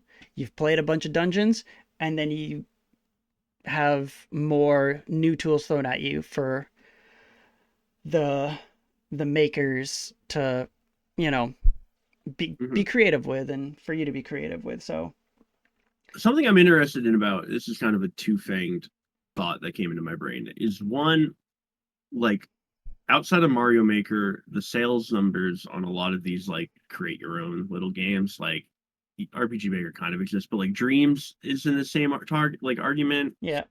Um, is like always interesting to me because like a lot of people aren't as they don't try to be as creative. I'm not going to say people aren't creative. I'm just saying they just don't really try. Or just don't feel like that in their bones to do such a thing. Mm-hmm. So a lot of the content they get from this kind of stuff are like the player created stuff already. And what I was thinking about was like how Mario lends itself really well to this formula because you can get in and get out of a Mario level Yeah. and like find out if it's for you really fast. Like you can be like, oh man, this is really hard and I'm gonna hit my head against the wall because it's really fun to do that. Or you can just run through a level and go, oh, that was neat. Or like this is fun little silly thing. Whereas something like Questmaster and Zelda dungeons in general require more time to put into it, Yeah, it's more complex. require a lot more kind of like nuance on what even makes a good Zelda like dungeon, like Mm-hmm. what makes a good puzzle dungeon. So I'm very curious. I want this game to succeed because I want every game to succeed. I don't know about every Um, game. yeah, you Not said we have the yeah. I want most games to succeed, yeah, I know one that you don't. and I want Shadow Labyrinth to fail. No. um, but yeah, I hope it gets a community because this can be something special. Yeah. I think exactly. I think it's something that could be special. I could see this being a good like streamed game just like Mario Maker is, where like you see people like go through their challenges in Mario Maker. Um like you'll see Mario speedrunners play through Mario Maker. I think it'd be cool just to see. It's fun to see people make or create like user. I'm tired. Mhm. It's fun to watch people play user created things because user Yeah. creator things can be diabolical. Um, Hmm. so that's cool and funny. Uh, but yeah, the complexity of making a Zelda dungeon compared to like a Mario level is vastly different. Uh, I think it'll be cool if this gets enough support and enough levels are made. It could just slowly bring in more and more people just to Hmm. play all the levels. Um, One thing that Mario Maker did, which I don't know if this has done or has plans to, um, after a long time of just like Mario Maker levels, they did have that update where they like gave you the ability to like string together levels you made to create a world, Hmm. right? Hmm. Um, so I'd be curious like what this game would think to do with that because like it has its dungeons that you make. Hmm. It has some sort of town in it. Um but I don't think it's I don't think it has like a town maker or an Hmm. overworld maker. Um Yeah. which is a big part of Zelda games. Yeah, and these top-down action adventures in But general. but things like for example, The Binding of Isaac. Hmm. The Binding of Isaac is kind of Zelda like, right? It is very Zelda dungeon y, and it's only dungeons. That's all you're playing in Binding of Hmm. Isaac is dungeon levels.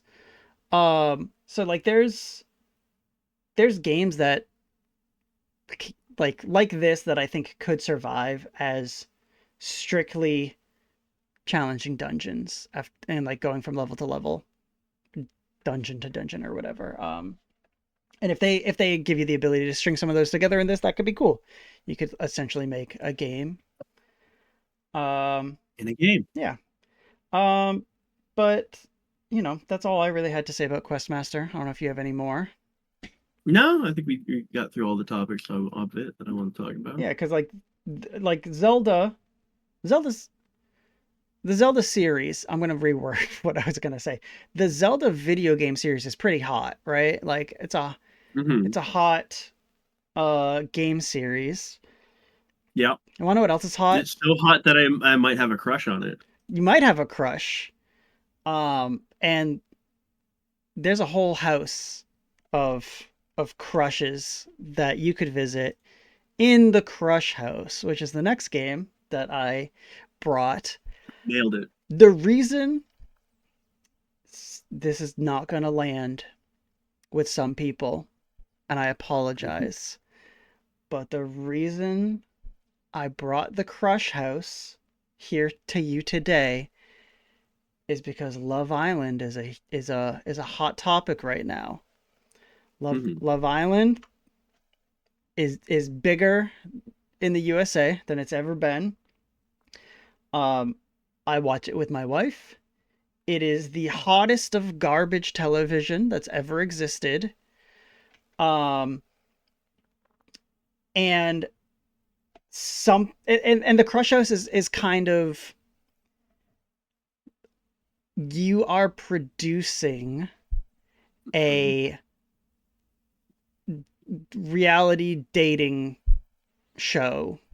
Basically, it's a house with four people who live in it, and you are walking around with a camera trying to get shots of their interactions, and you're trying to find the drama, and you know, all the hot angles, just like in Love Island. Love Island, the producers are always looking for the drama to show you. They're always looking for the steamy kisses to show you. They're trying to show you all the booty. They're trying to show you um just whatever weird things that the people on the Hmm. show decide to talk about. Um and the Crush House, your goal is to satisfy different crowds. Um, the way it works is basically there are 12 potential contestants. You Yep. choose four that are going to be in this house. Each different contestant has different personalities, and they're different people, you know. So putting in Hmm. different combinations of people has the potential to open up different scenarios that happen. Um, every day there is a new audience that you want to satisfy. Gotcha. As the game progresses, you will have to satisfy multiple audiences. Um, for example, um, you know what? I'll even throw us over here. For example, you could have to satisfy the um artistic crowd who like angled shots, or certain types of framings. You could have to uh make I my wife's in chat, sorry. I'm going to miss you later too. Um you could have to satisfy the wine moms who Hmm. want to see the hot guys on the show. You could have to satisfy people who want to see the foliage, conspiracy theorists who want to see like specific weird items, people who like to see butts, all kinds of different things. And you got to get these shots in to satisfy, like, early on it's like satisfy one of these two crowds, and now satisfy two of these three of these four, like four of these seven, like whatever. Hmm. Hmm. And um in between all that, like the day only lasts so long. In between trying to get these good shots, you also have to run ads to make Oh, to okay. make money, and then with that money, you can buy new things to put in the house, which will open up new possibilities and actions and scenarios that could happen. Maybe you throw in a new fountain in the pool Mm. and it gets people to the pool more. You can get more bathing suit shots for people to look at. Um, you can throw new plants for the new plant people. Um, and it's I've played the demo a bit, Hmm. uh, or a lot. I played the demo a lot of it, and it shows you a good amount of the game. And from what I played versus how I've heard the reaction to the game for the last year, is you can see the reviews are mostly positive.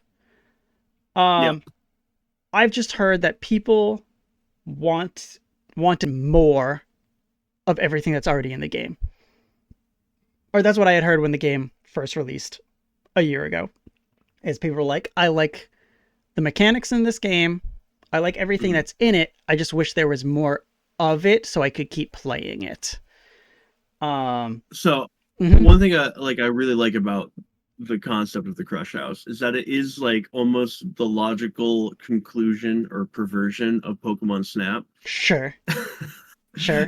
Where you are just like you're not on rails, but you are running around, Hmm. and you're trying to like instead of like trying to get a picture that is like a Pokemon doing all five of the things that Professor Oak grades you on. Hmm. uh you're trying to get like I need to really get like the Pokemon doing a cool action pose to make like one viewer like happy or whatever, with a lot of like sim stuff built into this with like how you said like you do money to get people to do more things, get better. Hmm. You kind of like that tycoon experience almost.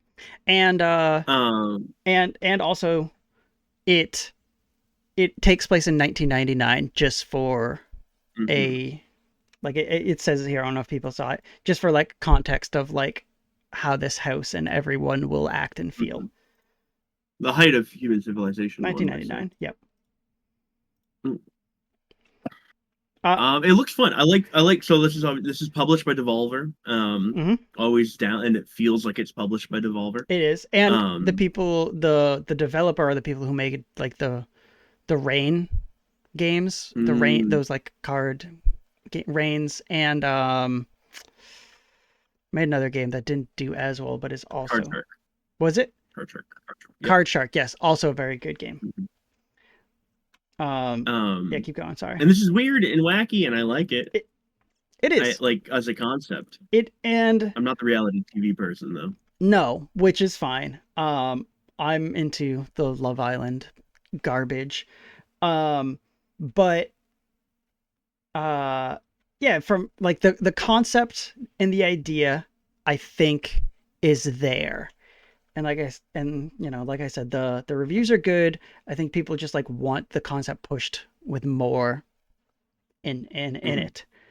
Um, if if if you don't satisfy the crowd in a given day, the show's canceled, Oh, and then you have to start over. Choose new people. Whole thing starts over. Um, and then if you play the demo, you see it a little bit in the demo where there is something else going on in this game.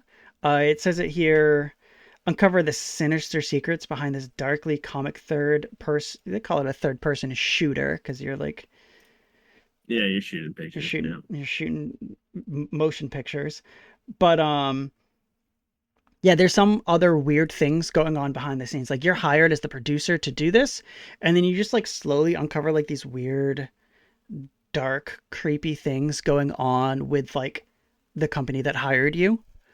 Um, the the progress of a day is like you the day starts, you leave your room in the house in the basement, you go Hmm. upstairs, the people start coming out of their bedrooms, they start doing stuff, you're shooting your shots, you're running your commercials, and then the day ends. Or the and then it, the I'm sorry, the it becomes night and you stop Hmm. shooting at night. And then at night, um, you are told very specifically, do not talk to the contestants. Um, but you can go talk to the contestants, and Ooh. they might confide in you a little bit, or they might ask for certain things. Um, and Make them happy too. and so you can decide to, like, you know, help these people or give them what they're asking for, or like, or not. Um, you'll learn a little bit more about the people playing and whatnot. And then you also at night use your money that you've gotten from your ads to buy new stuff for the house. Okay, Um, yeah, yeah, yeah. I get the gameplay yeah, for the most one of part. the things I wish with, like, buying stuff and placing it in the house is I wish there was more customization on where things were You going, could put stuff in. but it's not. It's like it's like, oh, I bought the karaoke machine, and when you buy the karaoke machine, this is where it goes. It goes on this spot in the house. Um, if you buy, this fountain, this is where it goes. And there's a part of me that understands gameplay wise why that's a thing. Because then people Mhm. should But you just, listen on like the expression yeah, and of like it. I feel like you could kind of cheat things where, like, you're like, all right, I'm gonna place the karaoke thing right next to the pool, where I'm also going to put this other object and this other object and this other object. And you just put everything all in one spot so that you can just take one shot that gets everything. Yeah. And that's not what the game is. The game is like, you're looking at these people make out by the pool, and then all of a sudden you hear yelling, and you're like, oh my God, Tiffany and Mark are fighting in the bathroom right now. Oh, and Tiffany and I Mark. gotta get over there and get that shot. Um, because I got the drama people watching right now, and they want to know what's going on with Tiffany and Mark. And also the hot moms are the wine moms are watching, and Mark's a hot man with his shirt off right now. No. So I got to get over there. And then you get over there and you're like, "Ugh, I didn't get it enough." But then you're like, I guess I'll run ads now while I run around. I don't know. It's fun, it's silly, Mhm. it's goofy. Um and Love Island's hot right now, so, like, this is like It's also Love Island game. currently on sale, It is also 60% off. It is also part of the Steam summer sale. The Steam sale. It's only $6.79 right now. Um, Whoa, that's not that big of an investment. it's not at all. And, like, I know this game isn't for everybody. Not everybody loves trash TV like my wife and I do. Um, but this game hits a lot of, like, the stupid elements that are funny about, or to make fun of, like, reality TV, and these sort of, like, sexy singles all living in one house kind of thing. Um, I would have loved to seen updates for this, but it just Yeah, you kind of like or like just like any hints, rumors of like maybe a second take of it with more mm-hmm. stuff, more realized kind of production. Because I think it's very easy just to be like, we've added two more characters that you can choose. Hmm. We added a new house that you can play in and has a new layout, and you can put six contestants in it instead of just four. Oh, Or we bought these new items to buy.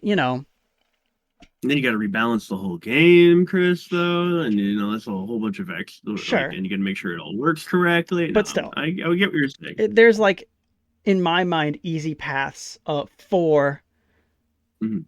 like more. Just because again, it's just like it needs more diversity. It has some, but it could use more to keep people like playing longer, I guess. Mhm. But I recommend it. I recommend it. It's only, it's under $7 right now. Um, there's no demo anymore for it, but uh, yeah, it's under $7. It's fun. It's silly. Um, I would go back and For play the this. price of a really big coffee, you could play this game. Yeah, or the price of two Mellas, No. two of these drinks. You could do that, or you could buy the Crush House. Uh, yeah, I think this was fun. Uh, my wife and I were playing it a little together. It was on a Steam Next Fest, I think, before it came out, and yeah, it was fun just like going back and forth, like handing the controller to each other, like on different days and whatnot, and like or just like yelling at each other, just being like, oh no, the the voyeurs aren't happy. Tara, go upstairs and try to look at it through the windows. Mm-hmm. And then she runs upstairs and she gets it, and I'm like, yeah, you did it. And she's like, shut up. I know what I'm doing. I'm better at this than you. And I'm like, you're right. I lost. Um, but yeah, I mentioned the The crush. Mela, and I had to drink. I had to open it and drink it. I'm not even done with my coffee. Who am I, Kay? I got like two drinks over here. Yeah, I got two. I had three, and now I only have two. All right. Wow, Steam sale. Yeah, let's talk about the Steam sale now. This game Yeah, this hard pivot. this game was on sale. The last game we talked about was on sale. What other games are on sale? I got two quick hits for you. Two I bought 4 games this morning. Oh, you're getting Hmm. into it. You have Yeah, they were in my Steam cart last night, but then I was like, "We're doing a segment. I'm gonna buy these games. I want to buy them anyway." Okay. So I bought 4 games, three of which I are like have a very similar theme to them, Okay. and one of them is just true completely nonsense. But um, I bought Signalis, hmm Bomb Rush Cyberpunk, It's a um, hard one to say. Sifu. Yeah, it is Sifu, and then I bought Anachronox, and the Anachronox is the outlier here. But um, all games that were significant, they're like I think they were each like $15 or $16. So like about three those, and then the last game was like $1. Or Macronauts. But yeah, Anachronox is nonsense 2000s RPG made by Ion. Well, while one half of Ion was making Deus Ex, the other half made this game. But Oh yeah, yeah, I Macronauts, mean, 97 cents right now. yeah, that's what I'm talking about. Um, Steam sales, sales are always good. That's the hot take. In so Um, in all honesty, in the mhm, past, I think Steam's the summer sale is like a big one. I know they do the winter sale too, but for some reason in my head the mhm. summer sale is like the big sale. Um with Steam sales, I'm usually not that interested.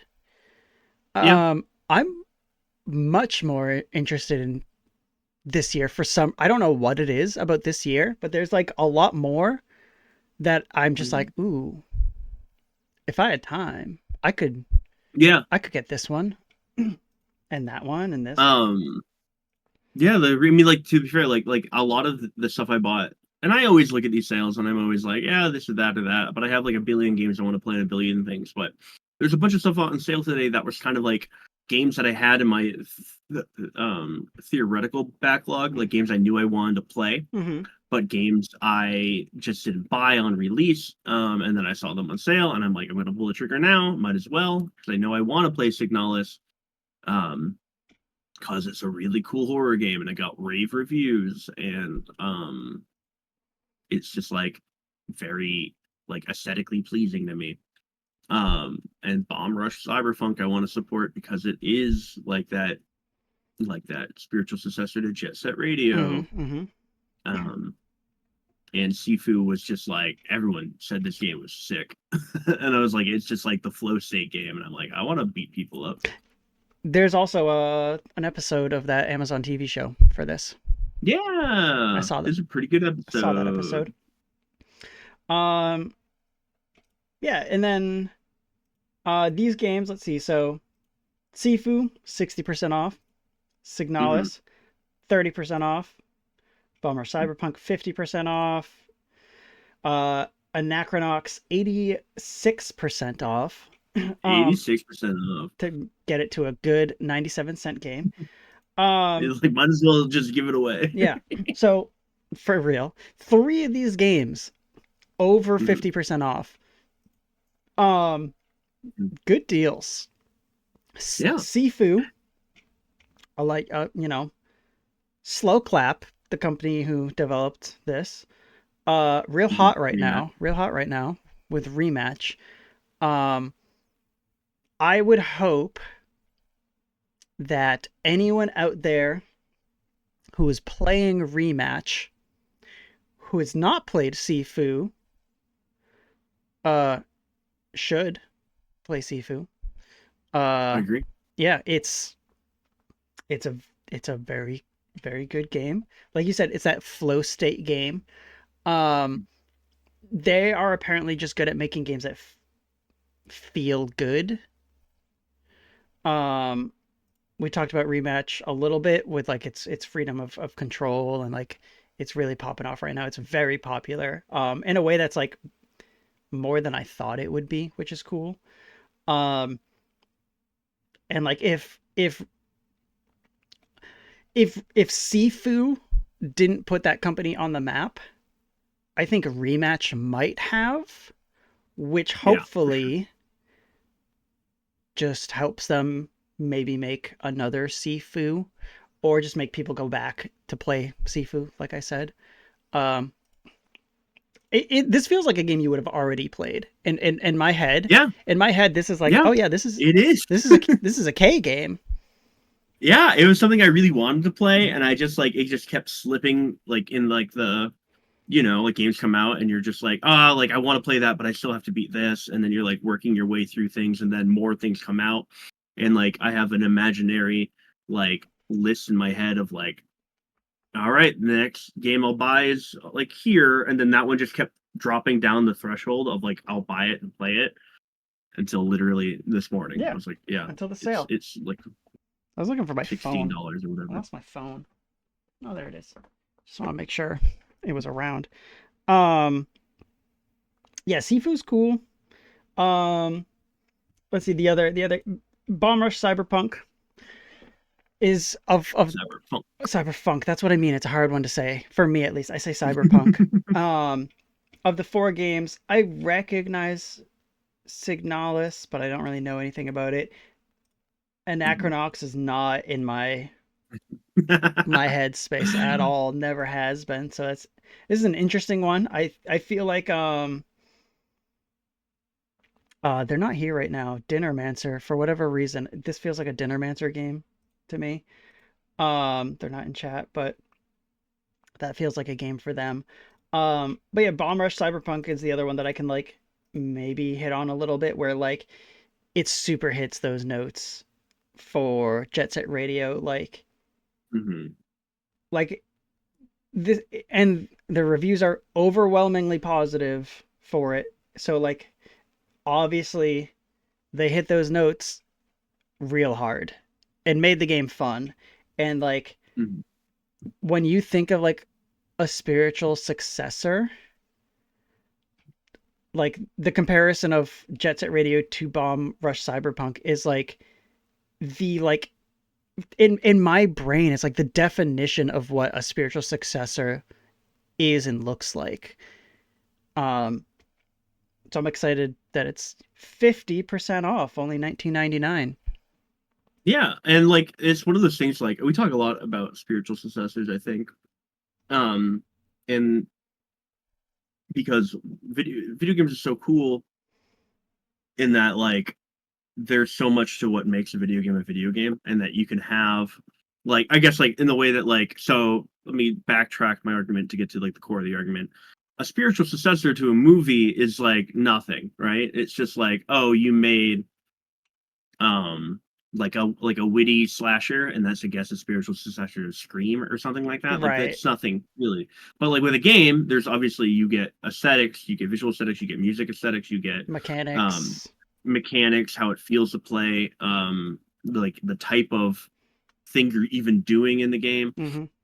And so there's a whole lot more to it. And so with something like a lot of games have a cult market to them. Like Jet Set Radio is really cool. It's not the highest selling game of all time. Sega maybe doesn't have like the they just don't want to put the production money into making another one. Maybe the creative team that made it doesn't exist anymore and they just don't have the passion for it. And then just seeing like indie development teams being like, we loved Jet Set Radio. We're gonna make that but modern Yeah. uh is sick. It's sick as hell. And that's something that I don't feel like in a lot of other mediums we don't get.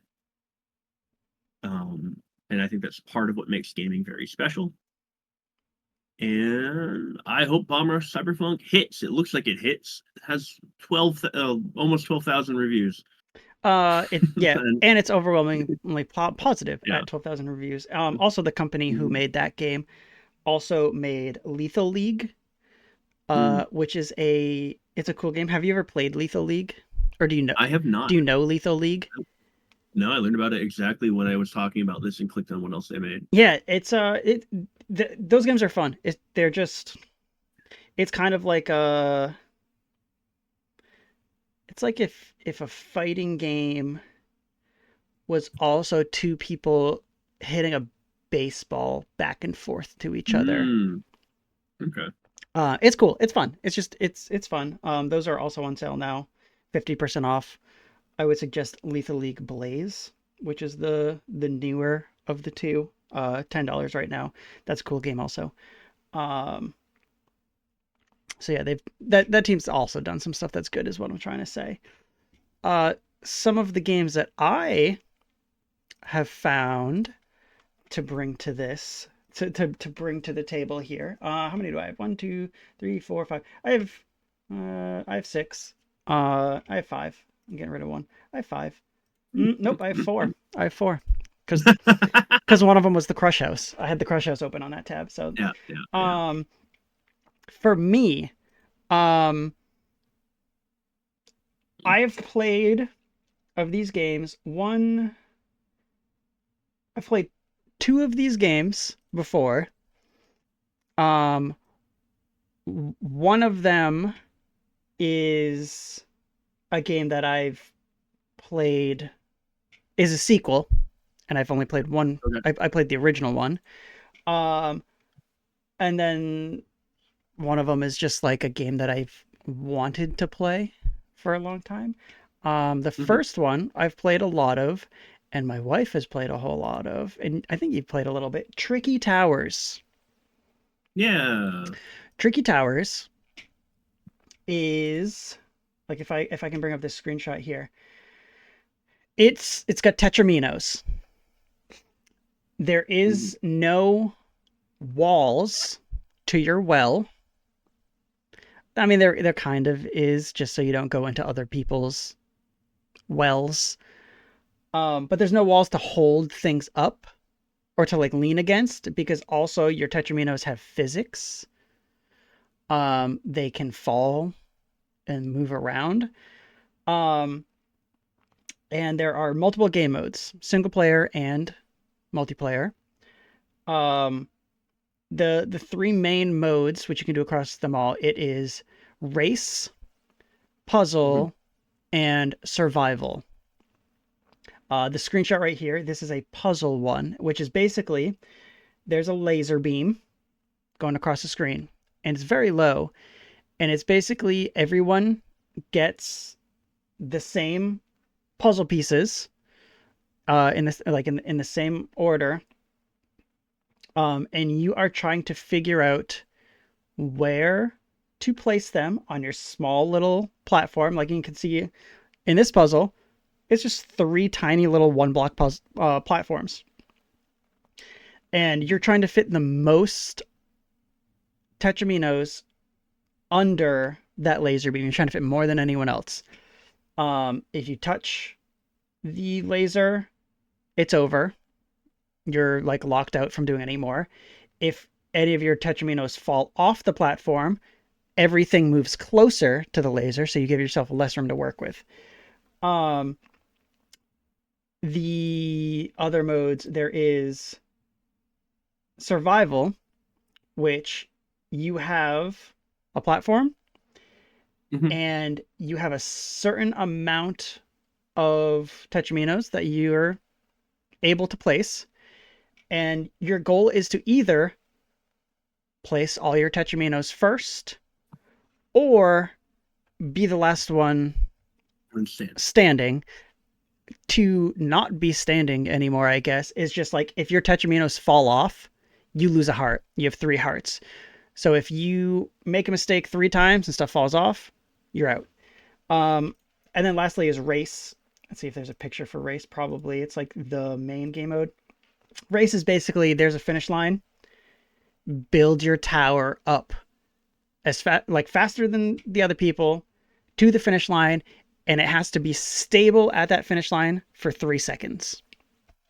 Mm. Um, and then there are in single player. There's also those 3 same modes, but endless. So it's just basically like how long can you survive? How high can you build?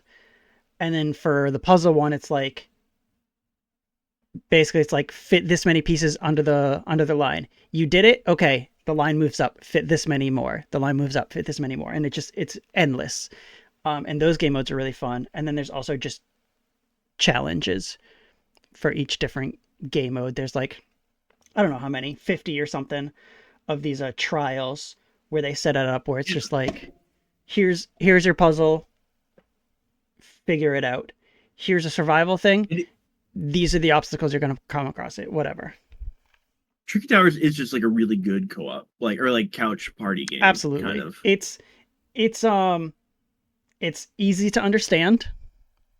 Mm. And it's also like it's not just a game that's like luck based or anything like that. Like you can get good at tricky towers.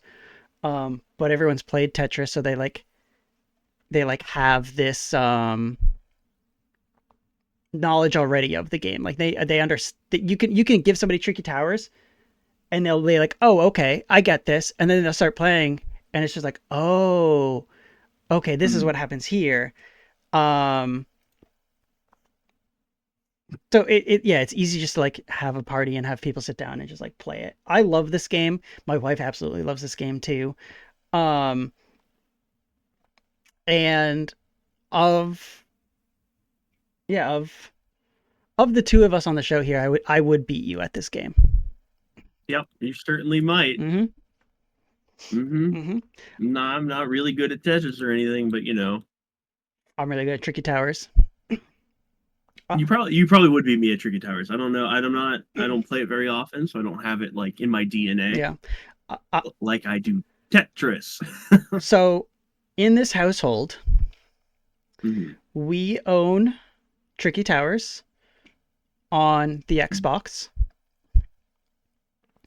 We own a physical copy of Tricky Towers for the Switch, which I had recently seen is very expensive. It was Oh, like really? it Yeah, was like that makes sense. $200 or something like that. I got Ugh. it for free. I won a social media contest from the people who made this game, and they sent me the game for free. So powerful. So that was So powerful. that was really cool because again, my wife likes the game, so I was like, hey, look, this is this limited edition, limited run version of Mhm. this game that you love. And then we recently I set Tara up on my PC. She has her own Steam account now. she has her own like desktop because she's been using the computer more for like Warcraft and just Mhm. playing games with like her friends and whatnot. So she also now owns Tricky Towers on the computer. So we own Tricky Towers like 3 or 4 times. Um, and it's worth it. It's very good. As a comparison, this Steam review about the same amount of reviews as Cyber Rush Bomb Funk. Yep, you certainly said it right that time. Yep. Can't tell if you don't if you're making fun of me or not. Bomb Rush Cyberpunk. Yep, that's it. Bomb Rush Cyberfunk. Um, I really want them to make a new one of these. Yeah, It's been almost 10 it years. seems like it seems like an easy layup, Mm-hmm. but Mm-hmm. we're not in game development, No. so And yeah, this one $6 right now. Totally worth it. Please get and play Tricky Towers. $6. Everyone buy Tricky Towers and play online so that when my wife goes to play online, she can actually find people in matchmaking. Next up, this is the game that I have. What else you got? This is a game that I have not played, but I would like to. Mhm. Is Penny's Big Breakaway? Hey, Breakaway! Yeah, this game's. Yeah, I want to play this too. Yeah, it's on. 15. Did you know it's on? Maybe I buy it. It's on sale. It's $14.99, 50% off. I love the color palette for this game. I Mhm. love the look of it. Um, this is by the new the well, they were a new team of people who had previously developed Sonic Mania. Um, they made Sonic Mania, and then they made their own company, and this was the game they made, Penny's Big Breakaway. So it's got some of that Sega Sonic uh feel of momentum in this game. Yeah, with Glover, while also being partially Glover. We need You have a ball. well, it's a yo-yo, all right. Yeah, well, the yo-yo is positioned as a ball in some parts. I think so.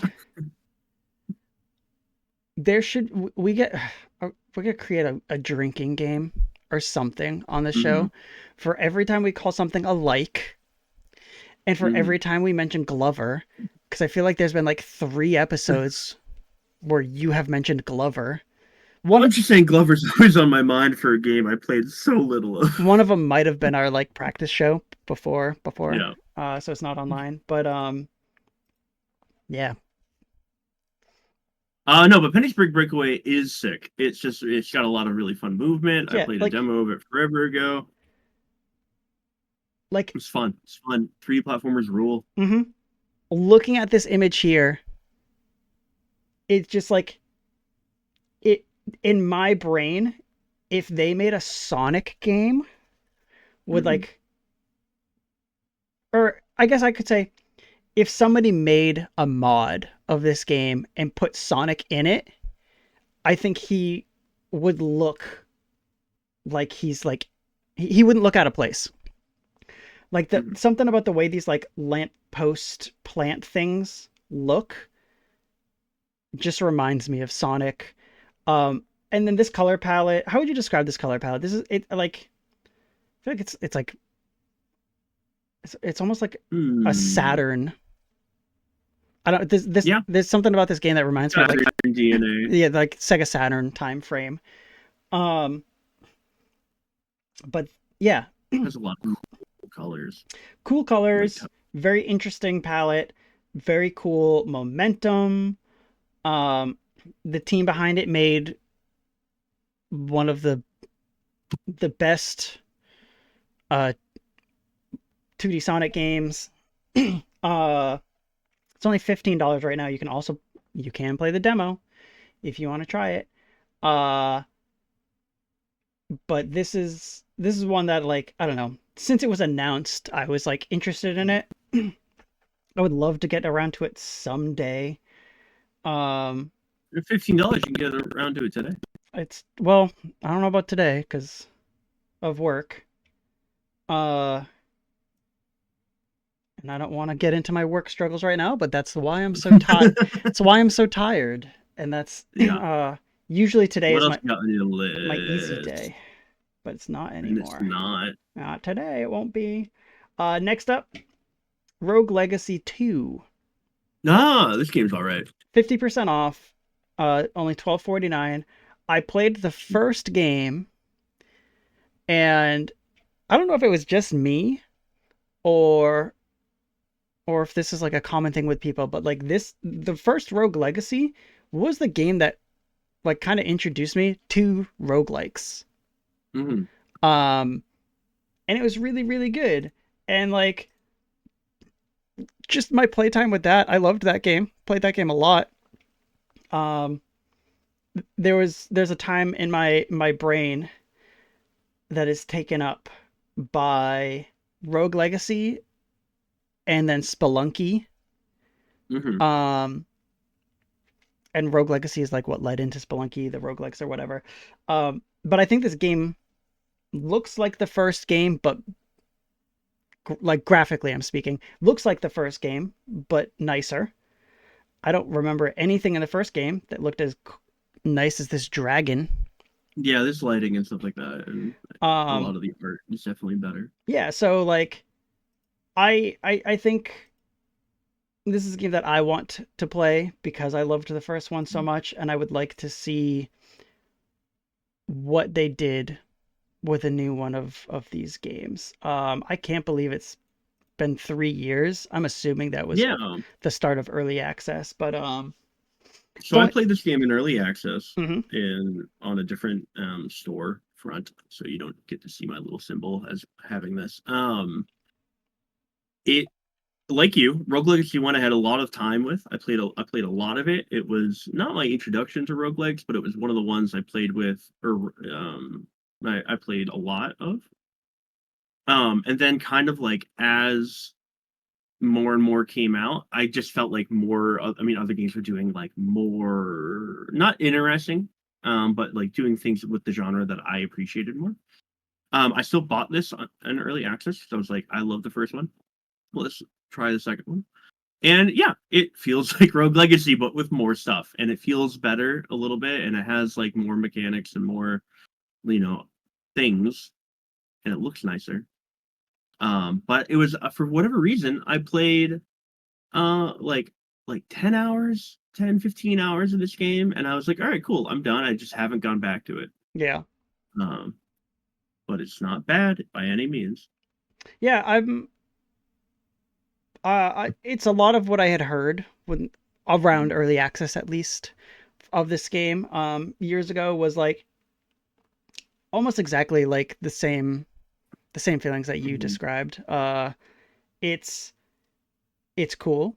It's the same game, but is it too much of the same game, you know? Yeah. Because like you said, like since that first one, things have just gotten more complex. There have been new ideas thrown in. Um, and you know, my hope, at least with this game, is that like since it's early access and you know, I don't know what sort of post-launch support it's had, but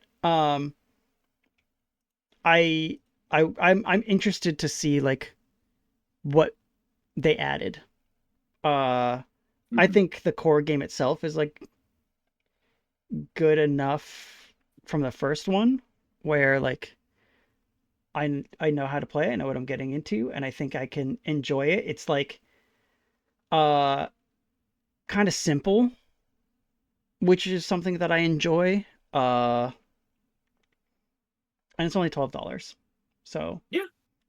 It I is fun. I would suggest this honestly more for people who haven't even played the first one because it is just a really well made rogue light to be. yeah, and yeah, it's very I think it's just the first one at least, and like from the looks of this one, it just looks easy to like get into and pop in, pop out, play like 15 minutes here, play a run here, play a run there, Mhm. like or get sucked in for 2 hours or whatever. It's just I don't know, it's a good one. Last game I have, which I really want to play, is Dokapon Kingdom Connect. Dokapon. Um, I've played plenty of the Dokapon that was on, was it the DS? Yeah, DS. It wasn't the original Dokapon. Oh no, the Wii. I played on Wii.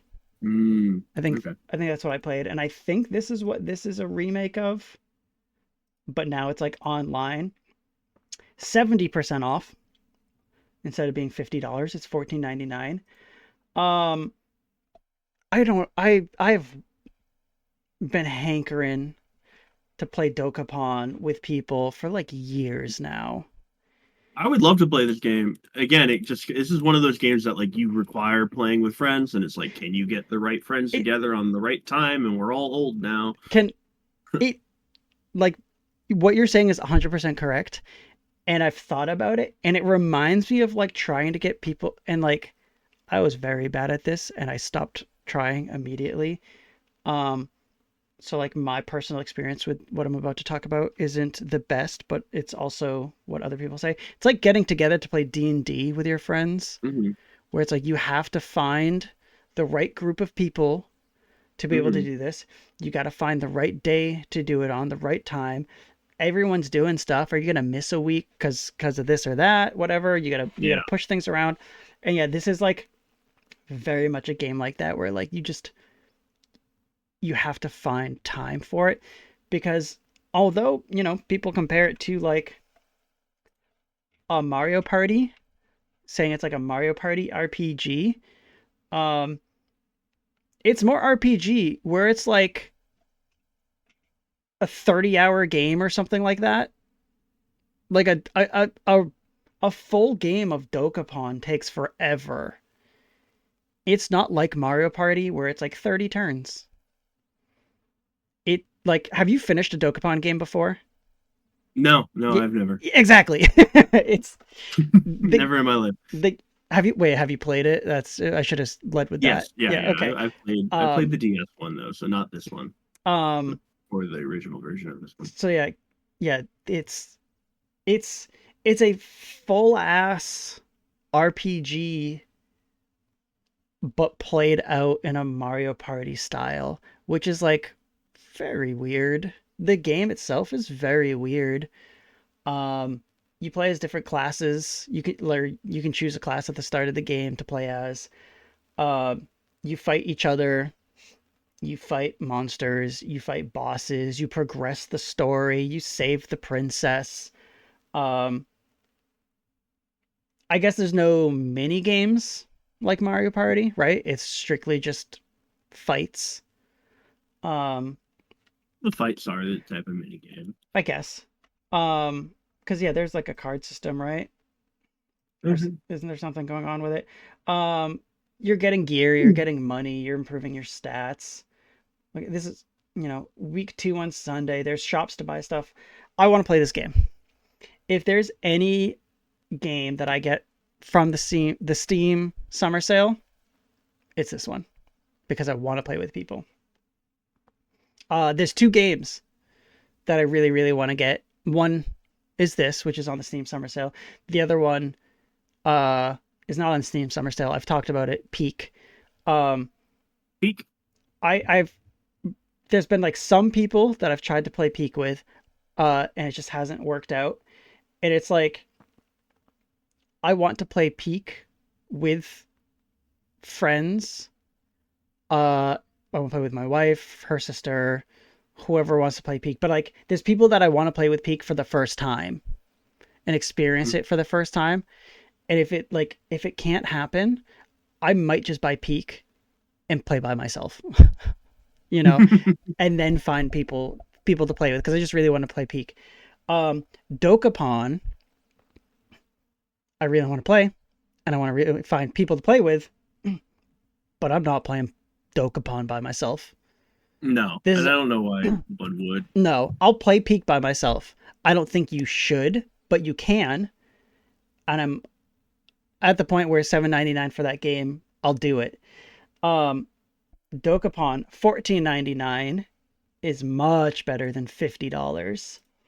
Um, and like it's at the point where like I might just buy this game and just so I can have it, so I can just like slowly harass people just to be like, hey, we should start a Dokapon game.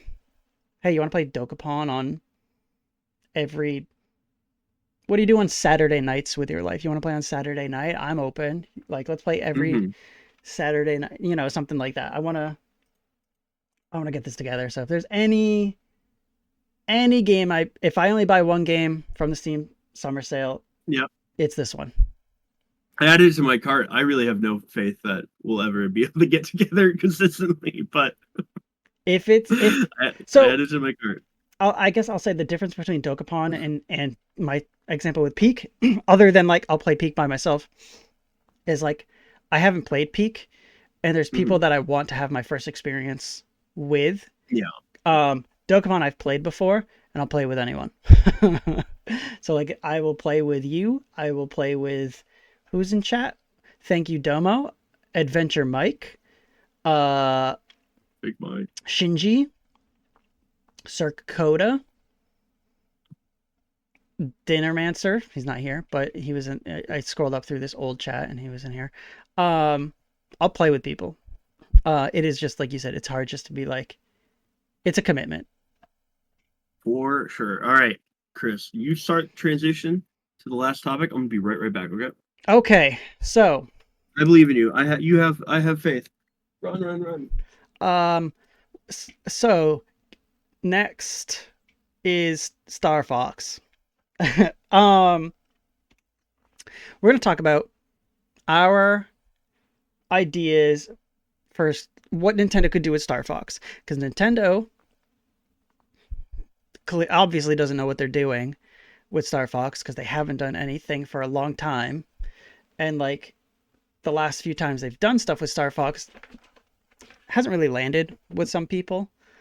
Um, and uh, I don't know. I think it's too big of a franchise to just ignore. And there are like other, I guess I would call them Star Fox inspired games, coming Star Fox likes that are coming out that have come out by small indie teams that look really pretty and have done like okay. Um, but I think there's enough to learn, or I think there's enough that Nintendo should have been able to learn with what other people have done. And then just in general with like modern trends in video games that can apply to Star Fox and make it something new and interesting, um, and a hit for them. Bruh. Um, I've returned. thank goodness I was struggling. Um, so I'm my hopes for a Star Fox game are a like I don't need to see a Star Fox game on the same level that they're putting Donkey Kong Bonanza. Yeah. Like Donkey Kong Bonanza is pitched as like this massive experience that Nintendo's putting forward. It's orchestral. It's got some voice acting in it. It's it's a little touching. Its music is like is fantastic. Whatever. And it's like they made it, and people were instantly like, "Oh, this is going to be up for Game of the Year from that last direct." Hmm. Which like maybe let's play the game first. Yeah. Um, but it just they've put a lot of time, a lot of money into DK Hmm. Bonanza. I don't need Hmm. that treatment for Star Fox. Let me tell you, I can't wait to get into my make believe treatment for Star Fox. Let me tell you, it does need that treatment. But you go first, and I'm gonna tease people. My some of the thoughts I had with Star Fox is first I looked at like um F-Zero, which that Hmm. we can also do this with F-Zero some week, our F-Zero pitches. Um but I looked at like uh F-Zero 99 and I was like, Yeah. okay, I don't think this formula, I don't think a Star Fox 99 makes sense. But the aesthetic of it, I was like, oh, they took this old aesthetic and like almost completely recreated it. And I think it looks great. I love the way it looks. Yes. So I was like, okay, they could probably make a new Star Fox game that is styled like an old Star Fox game, um, but just like looks more modern, just like they did with F-Zero 99. And then I was trying to think like, okay, if it looks like that, how does it play? And I'm thinking roguelike. um, I think you can set up some sort of time excuse why things start over for Star Fox every time he loses a mission. It has to start at the beginning, but I can see the branching. They had the like branching pass Mm-hmm. before. Um, I could see that again, but randomly generated, and you can choose like almost like Slay the Spire, right? Where you're choosing to go to the left path. I'm like I'm going to the left path because it has this fire planet at it, and my ship right now has good heat resistance. Uh, and then if I get through that level, I get to go to Slippy, Mm-hmm. who upgrades my melee, and then I go to this other planet where I can get, or I'm just really good at this level. This level is easy, so I'm going to that planet, and then eventually it leads me through levels, shops, characters, whatever, to the boss. Fight the boss, move on to whatever the next step is. Um, and then you fail, you start back at the beginning, and then maybe you have some of that meta progression where you're like, okay, I rescued these characters. They came back with me.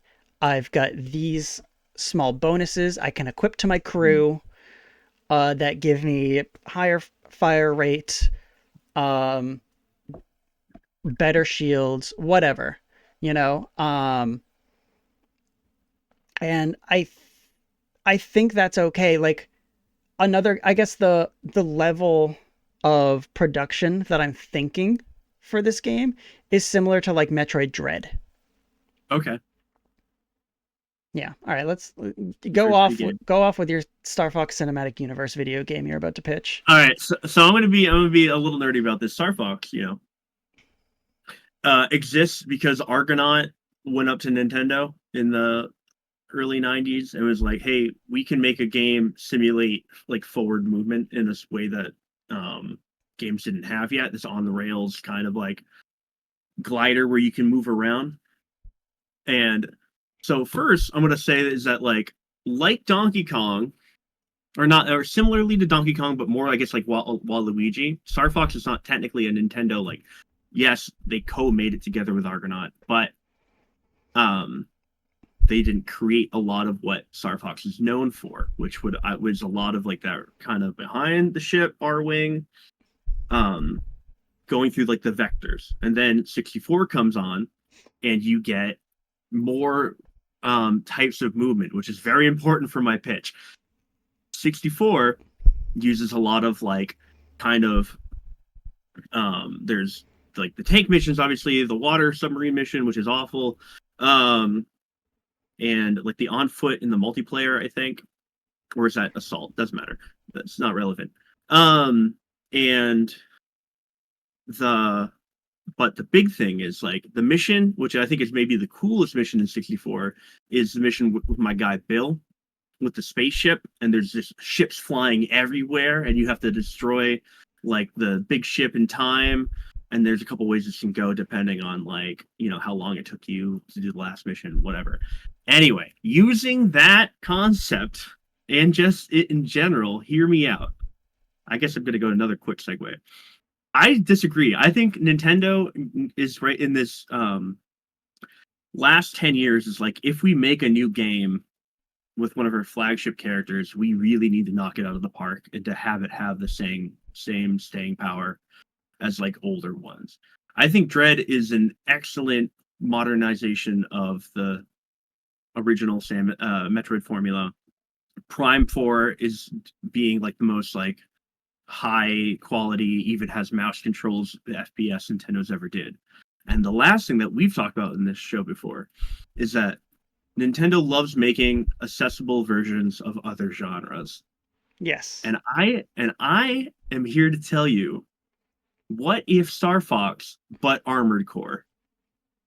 Okay. What if you get, as Fox McCloud himself, get to customize your spaceship for each individual level that you want to take it out with? You want to go to the planet, we'll have like a narrative focused storyline. You can have branching paths because that's also a pillar of Star Fox, like the original ones.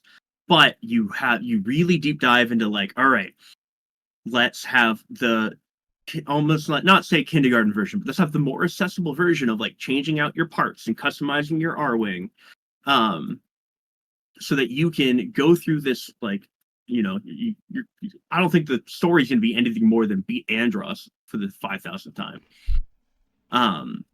I just think you More do like some really fifth special time. thing. Yeah, for the 5th time. Yeah, but like 4 of these Star Fox games are the same game, basically remade. Okay.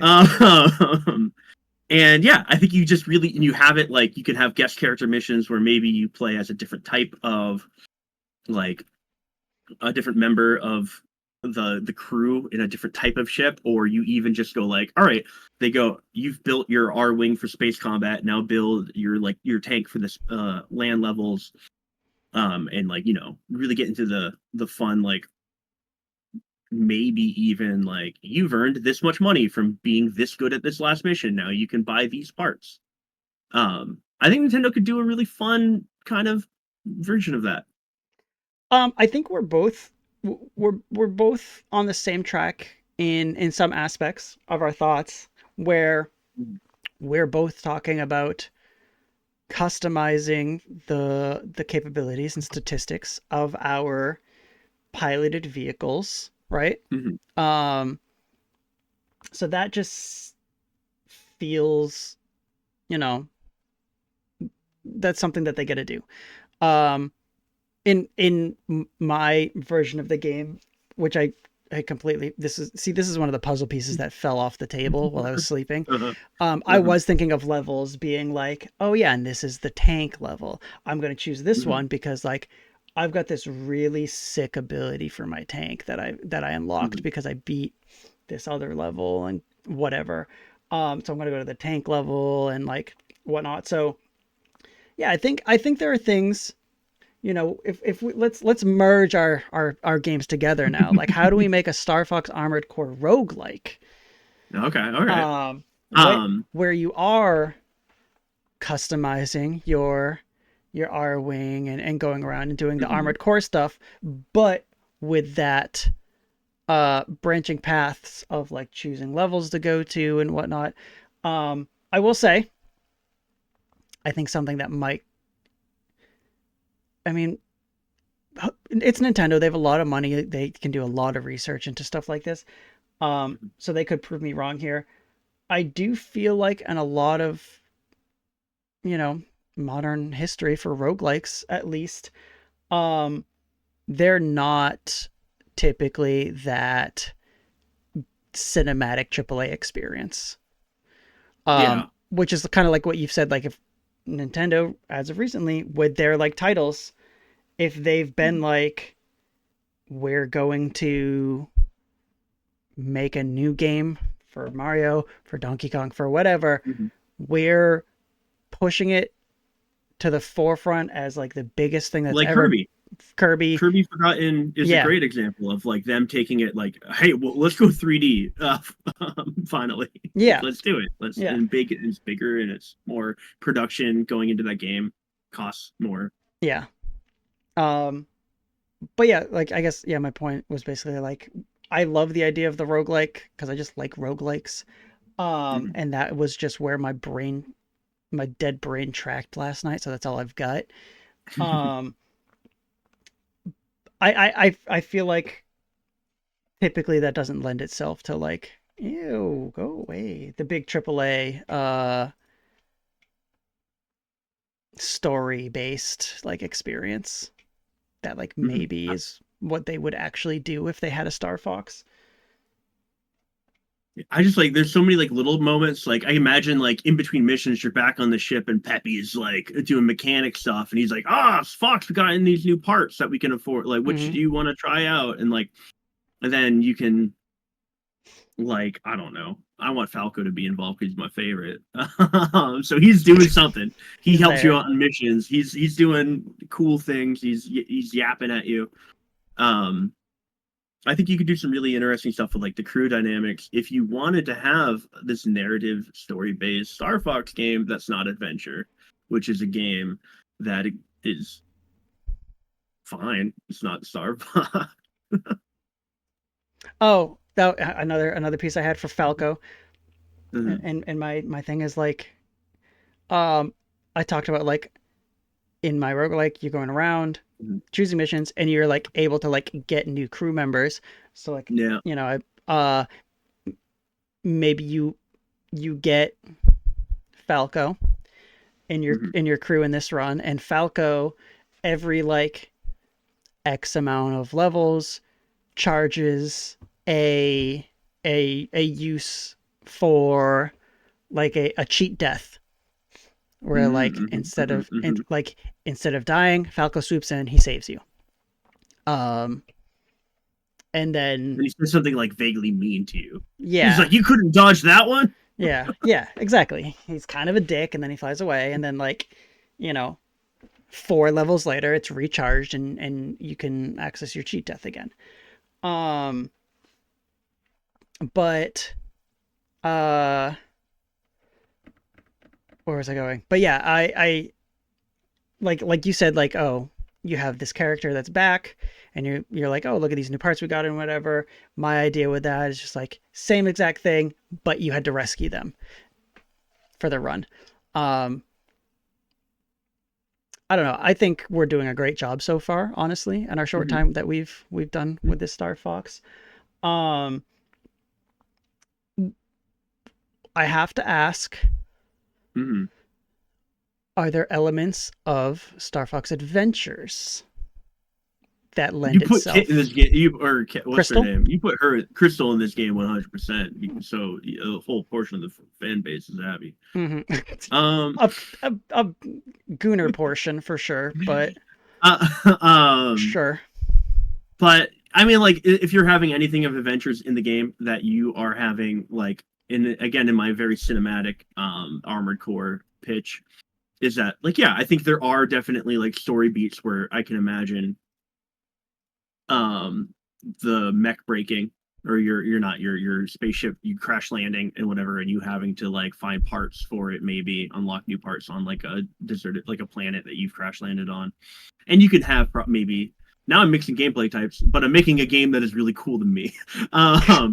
Where Yeah. you where you have to go and like hunt on this planet for either money or parts and stuff you need to repair the R wings you can get off, and you can have that type of level as a more kind of as adventures is a more like behind the back third person action adventure game. All right, and then also you're running around your home And base. Crystal's there. You're talking to these uh these people in your crew. You're building relationships with them. Mm-hmm. You know, you're building positive relationship to Crystal. You get it to like Mm-hmm. whatever level.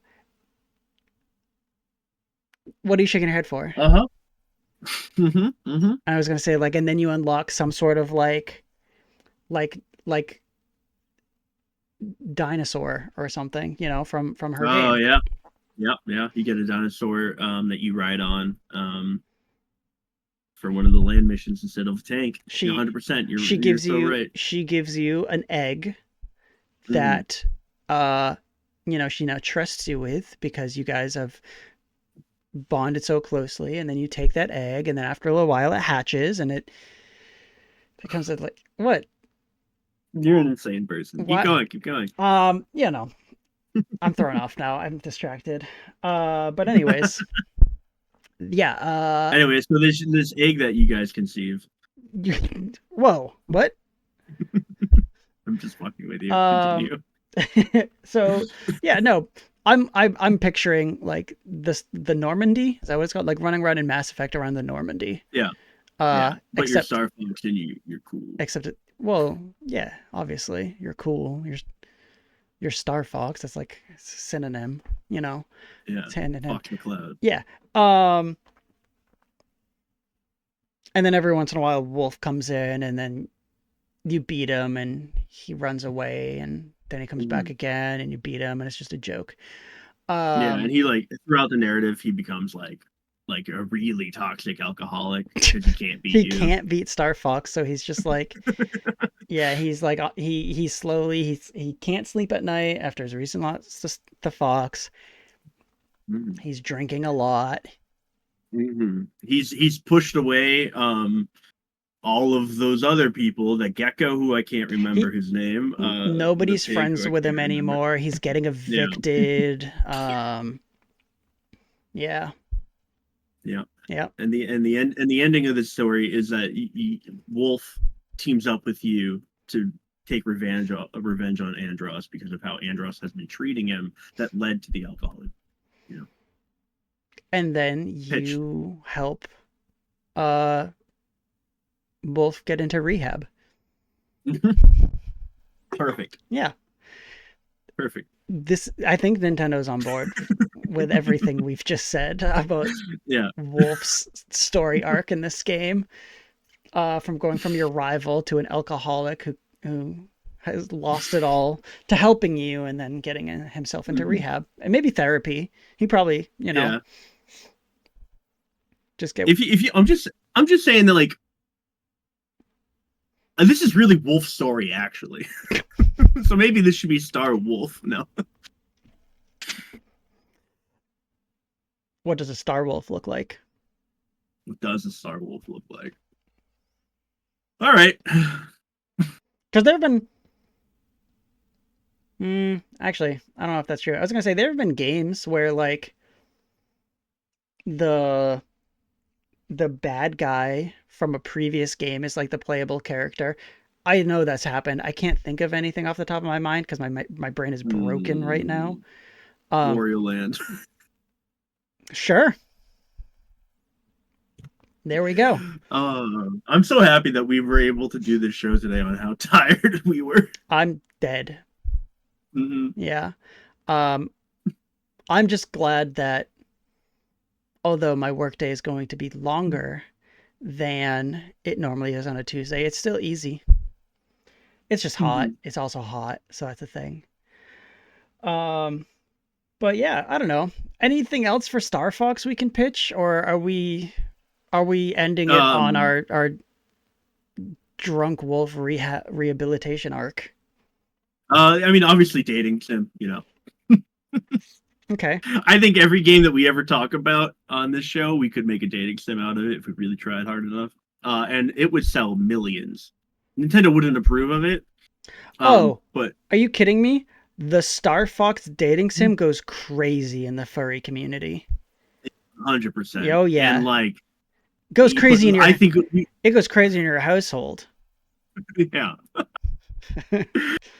Honestly, it's probably the most profit making game we could ever imagine.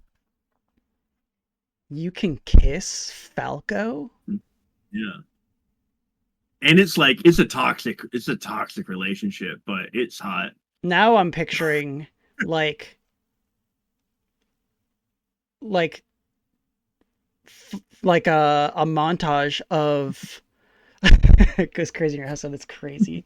I'm picturing like a Top Gun montage, but Star Yeah, Fox. yeah, and they're still playing volleyball. Yes, yes. No, it's shot for shot the same. It's just Slippy Fox and Crystal. Hmm. um, Oh. yeah, All right, yeah. All right. Well, we that's the main show for tonight. we sure talked about things. Cybercat says, "Is it animation or the puppets?" Oh, Listen, this is a new wrinkle. I forgot about the puppets. yeah, yeah, I'm kind of so down. yeah. If you do the puppets, it feels somehow more like a how to a boyfriend situation. Like it seems like it crosses that like now it's a really silly, fun, sexy dating sim. Yeah, yeah. I'm kind of into the idea of. I think you gotta. I think you use different puppets. Let me just say that. I Yeah. think you make Indeed. new Star Fox. Maybe there's an alternate skin of Fox where you use like that puppet. But like Mhm. we've seen, there's new video game puppet tech being developed, There is. and it looks This great. you're so right. It looks You're so great. right. All right, Can so we have two. We've created three pathways for Star Fox tonight. yeah, my smaller roguelike sort of Star Fox. That Yo, keeps Star Fox like in the zeitgeist. You know, people yeah, will like it. It'll be good. yeah. My Yours, bombastic Armored Core Star Fox, yeah. hyper quality. Just like it's basically the Metal Gear production style, but for Star Fox. Star Fox Armor Core. Yep. And then the Star Fox Puppet Dating Simulator. Mm-hmm. And I think in all three games, Wolf can Wolf be Ghost. an alcoholic who needs to go to rehab. Poor Wolf. Yeah. Man, he's so down on his luck. You I know, yeah. He's it's not his fault though. It's just like he just can't beat Fox. yeah, his. Oh, poor Wolf. Wolf's a cool character. I was just gonna throw it out there. Yeah, I yeah, like Wolf in Smash Brothers. yeah, he's pretty good. Yeah. He's better than my bird now. Maybe not better than Fox. I don't know. I think all three of them are fun and good and just need the right representation. Yeah, that's right. You're right. Yeah. Yeah. Game's insanely balanced for being a broken mess. It is a It's broken not mess. broken. Like, Yeah. All right. So, those are our main topics mhm.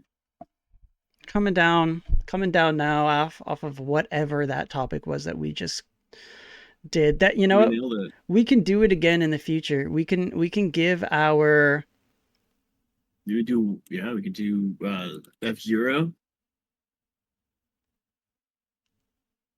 we could do F-Zero. We could do What to do with Kid mm, Icarus. And hmm I think all of these do just become dating. No. I think every game has a path to being a dating sim for sure. Yeah. Mhm. I mean, we've got date everything. So like We do. that's just open up any possibility. Um but okay. Uh let's see, what did we talk about this week? We talked about Arksys Direct, what makes a Mhm. direct, who should do directs. We talked about the And a games little bit of Bandai Namco. we Direct. talked about the games coming out this month. Uh talked about Questmaster, not Questmaker, Questmaster. You got it. The Crush House, which is so hot for the Love Island fans. Mhm. Some of the games we found on the Steam Summer Sale that are great deals and great games. And then we pitched our ideas for Star Fox to Nintendo, which again, I'm just glad we can agree Wolf as an alcoholic who needs to go to rehab. It's so true. It's really bad for him. Um, this weekend, Hmm. I want to try to do my uh little trailer show. I want to probably Saturday, I think, get online, stream again, Hmm. go into my little theater setting that I made with Shazam Your Cat. Um, and watch some video game trailers, watch some movie trailers, watch some TV show trailers, and just do it with people. Hmm. I will just people come hang out with me for a little bit, pop in to a Discord call, and we'll just watch some trailers, goof around a little bit. Um, and that's it. Just want to do that for a little bit. Actually, I can actually as a preview. Boop. This is what it looks like. Here it is. Here's the little preview of just the previews. Oh, Um, it's got some stuff in it. I'm tuxedo mask. It moves around. Um, it it has curtains that open, and right now it just shows my desktop. That's what it looks like. It's very beautiful. Um, and yeah, we can get in here, get in this Discord call, and just talk and watch trailers and stuff together. Yep. And we're back to the normal thing. So that's one thing I want to do this weekend. Uh, we mentioned the Bandai Namco thing Tomorrow. at the top of the show. That's happening tomorrow. Gonna learn so much more about Shadow Labyrinth. Finally, I'm excited. I can't wait to bring it back next week. Um, and then something you've been talking about, GDQ. GDQ, which I lied to everybody and said it was this week, but it's next week It's because I'm a next. fool. Yeah. So it starts Sunday, right? Yes, Sunday. Um, Sunday to Sunday. Sunday to Sunday, a week long, 24/7 speed run fest for charity. Very cool, very fun, very interesting. Love it. It's Love it. Love it. Love it. it's a great time. They have a schedule. I don't know if it's up yet, but they do have a schedule that they will at least put up that shows It's up. roughly. It is up. Yeah, it's up. You It'll can find show it. it'll show roughly what time any given speed run should start, who's running the speed run, how long that speed run will last. So if you want to see specific speed runs, uh, you know when to go look. But it's really in for me at least, it's just fun to pop in at any time and just see what game is being speed run and how wacky it is. Yeah, and they've gotten like way more like crazy with kind of like what they're do. There's a lot of different types of runs. Like, there's normal speed runs, but then there's also competition races, which have been there for a while, but now there's also randomizer races and there's bingo, which is really fun.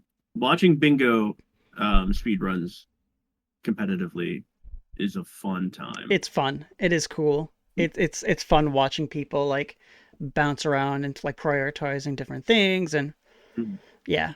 I'm pumped for it because when I'm at work, I try to have some sort of content playing that I'm like Mhm. listening to every once in a while, watching.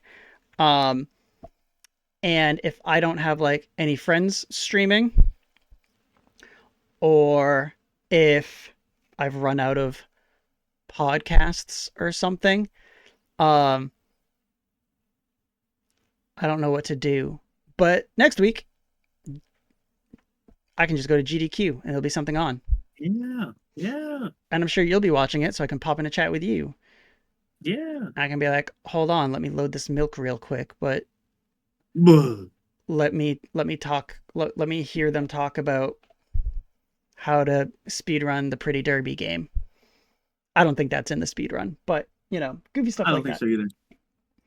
Um, yeah, and then the last thing I at least want to mention is I, for a long time, was subscribed to the Humble Bundle, the Humble Mhm. Choice. So I have a ton of Steam keys that I'm not going to use that I need to get rid of. And I plan to find a way to figure out, you know, one, which Steam keys are still like haven't been claimed, I guess, and then give them away. Because I would hate to give away a Steam key and have the person be like, it didn't work. And me be Yeah. like, and then me be like, oh no, and then have to give I'm the, Charlton. and then have to give them something else. And then also And you don't potentially, get anything anymore, and everything falls apart. yep. Also, they could We have lose lied. friends, family, like everything. You doing all right? The show gets canceled.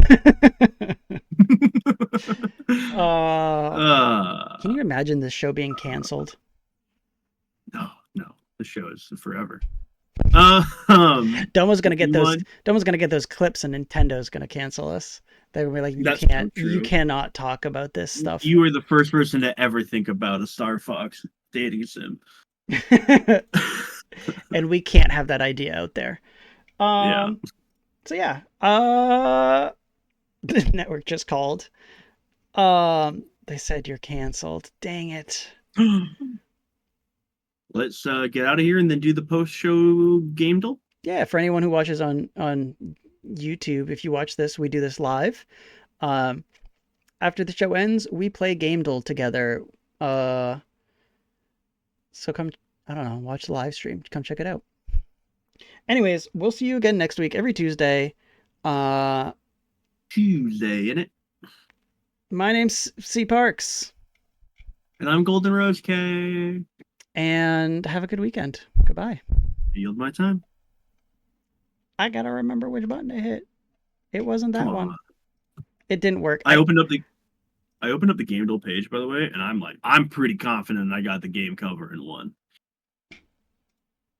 Okay, well, see you YouTube.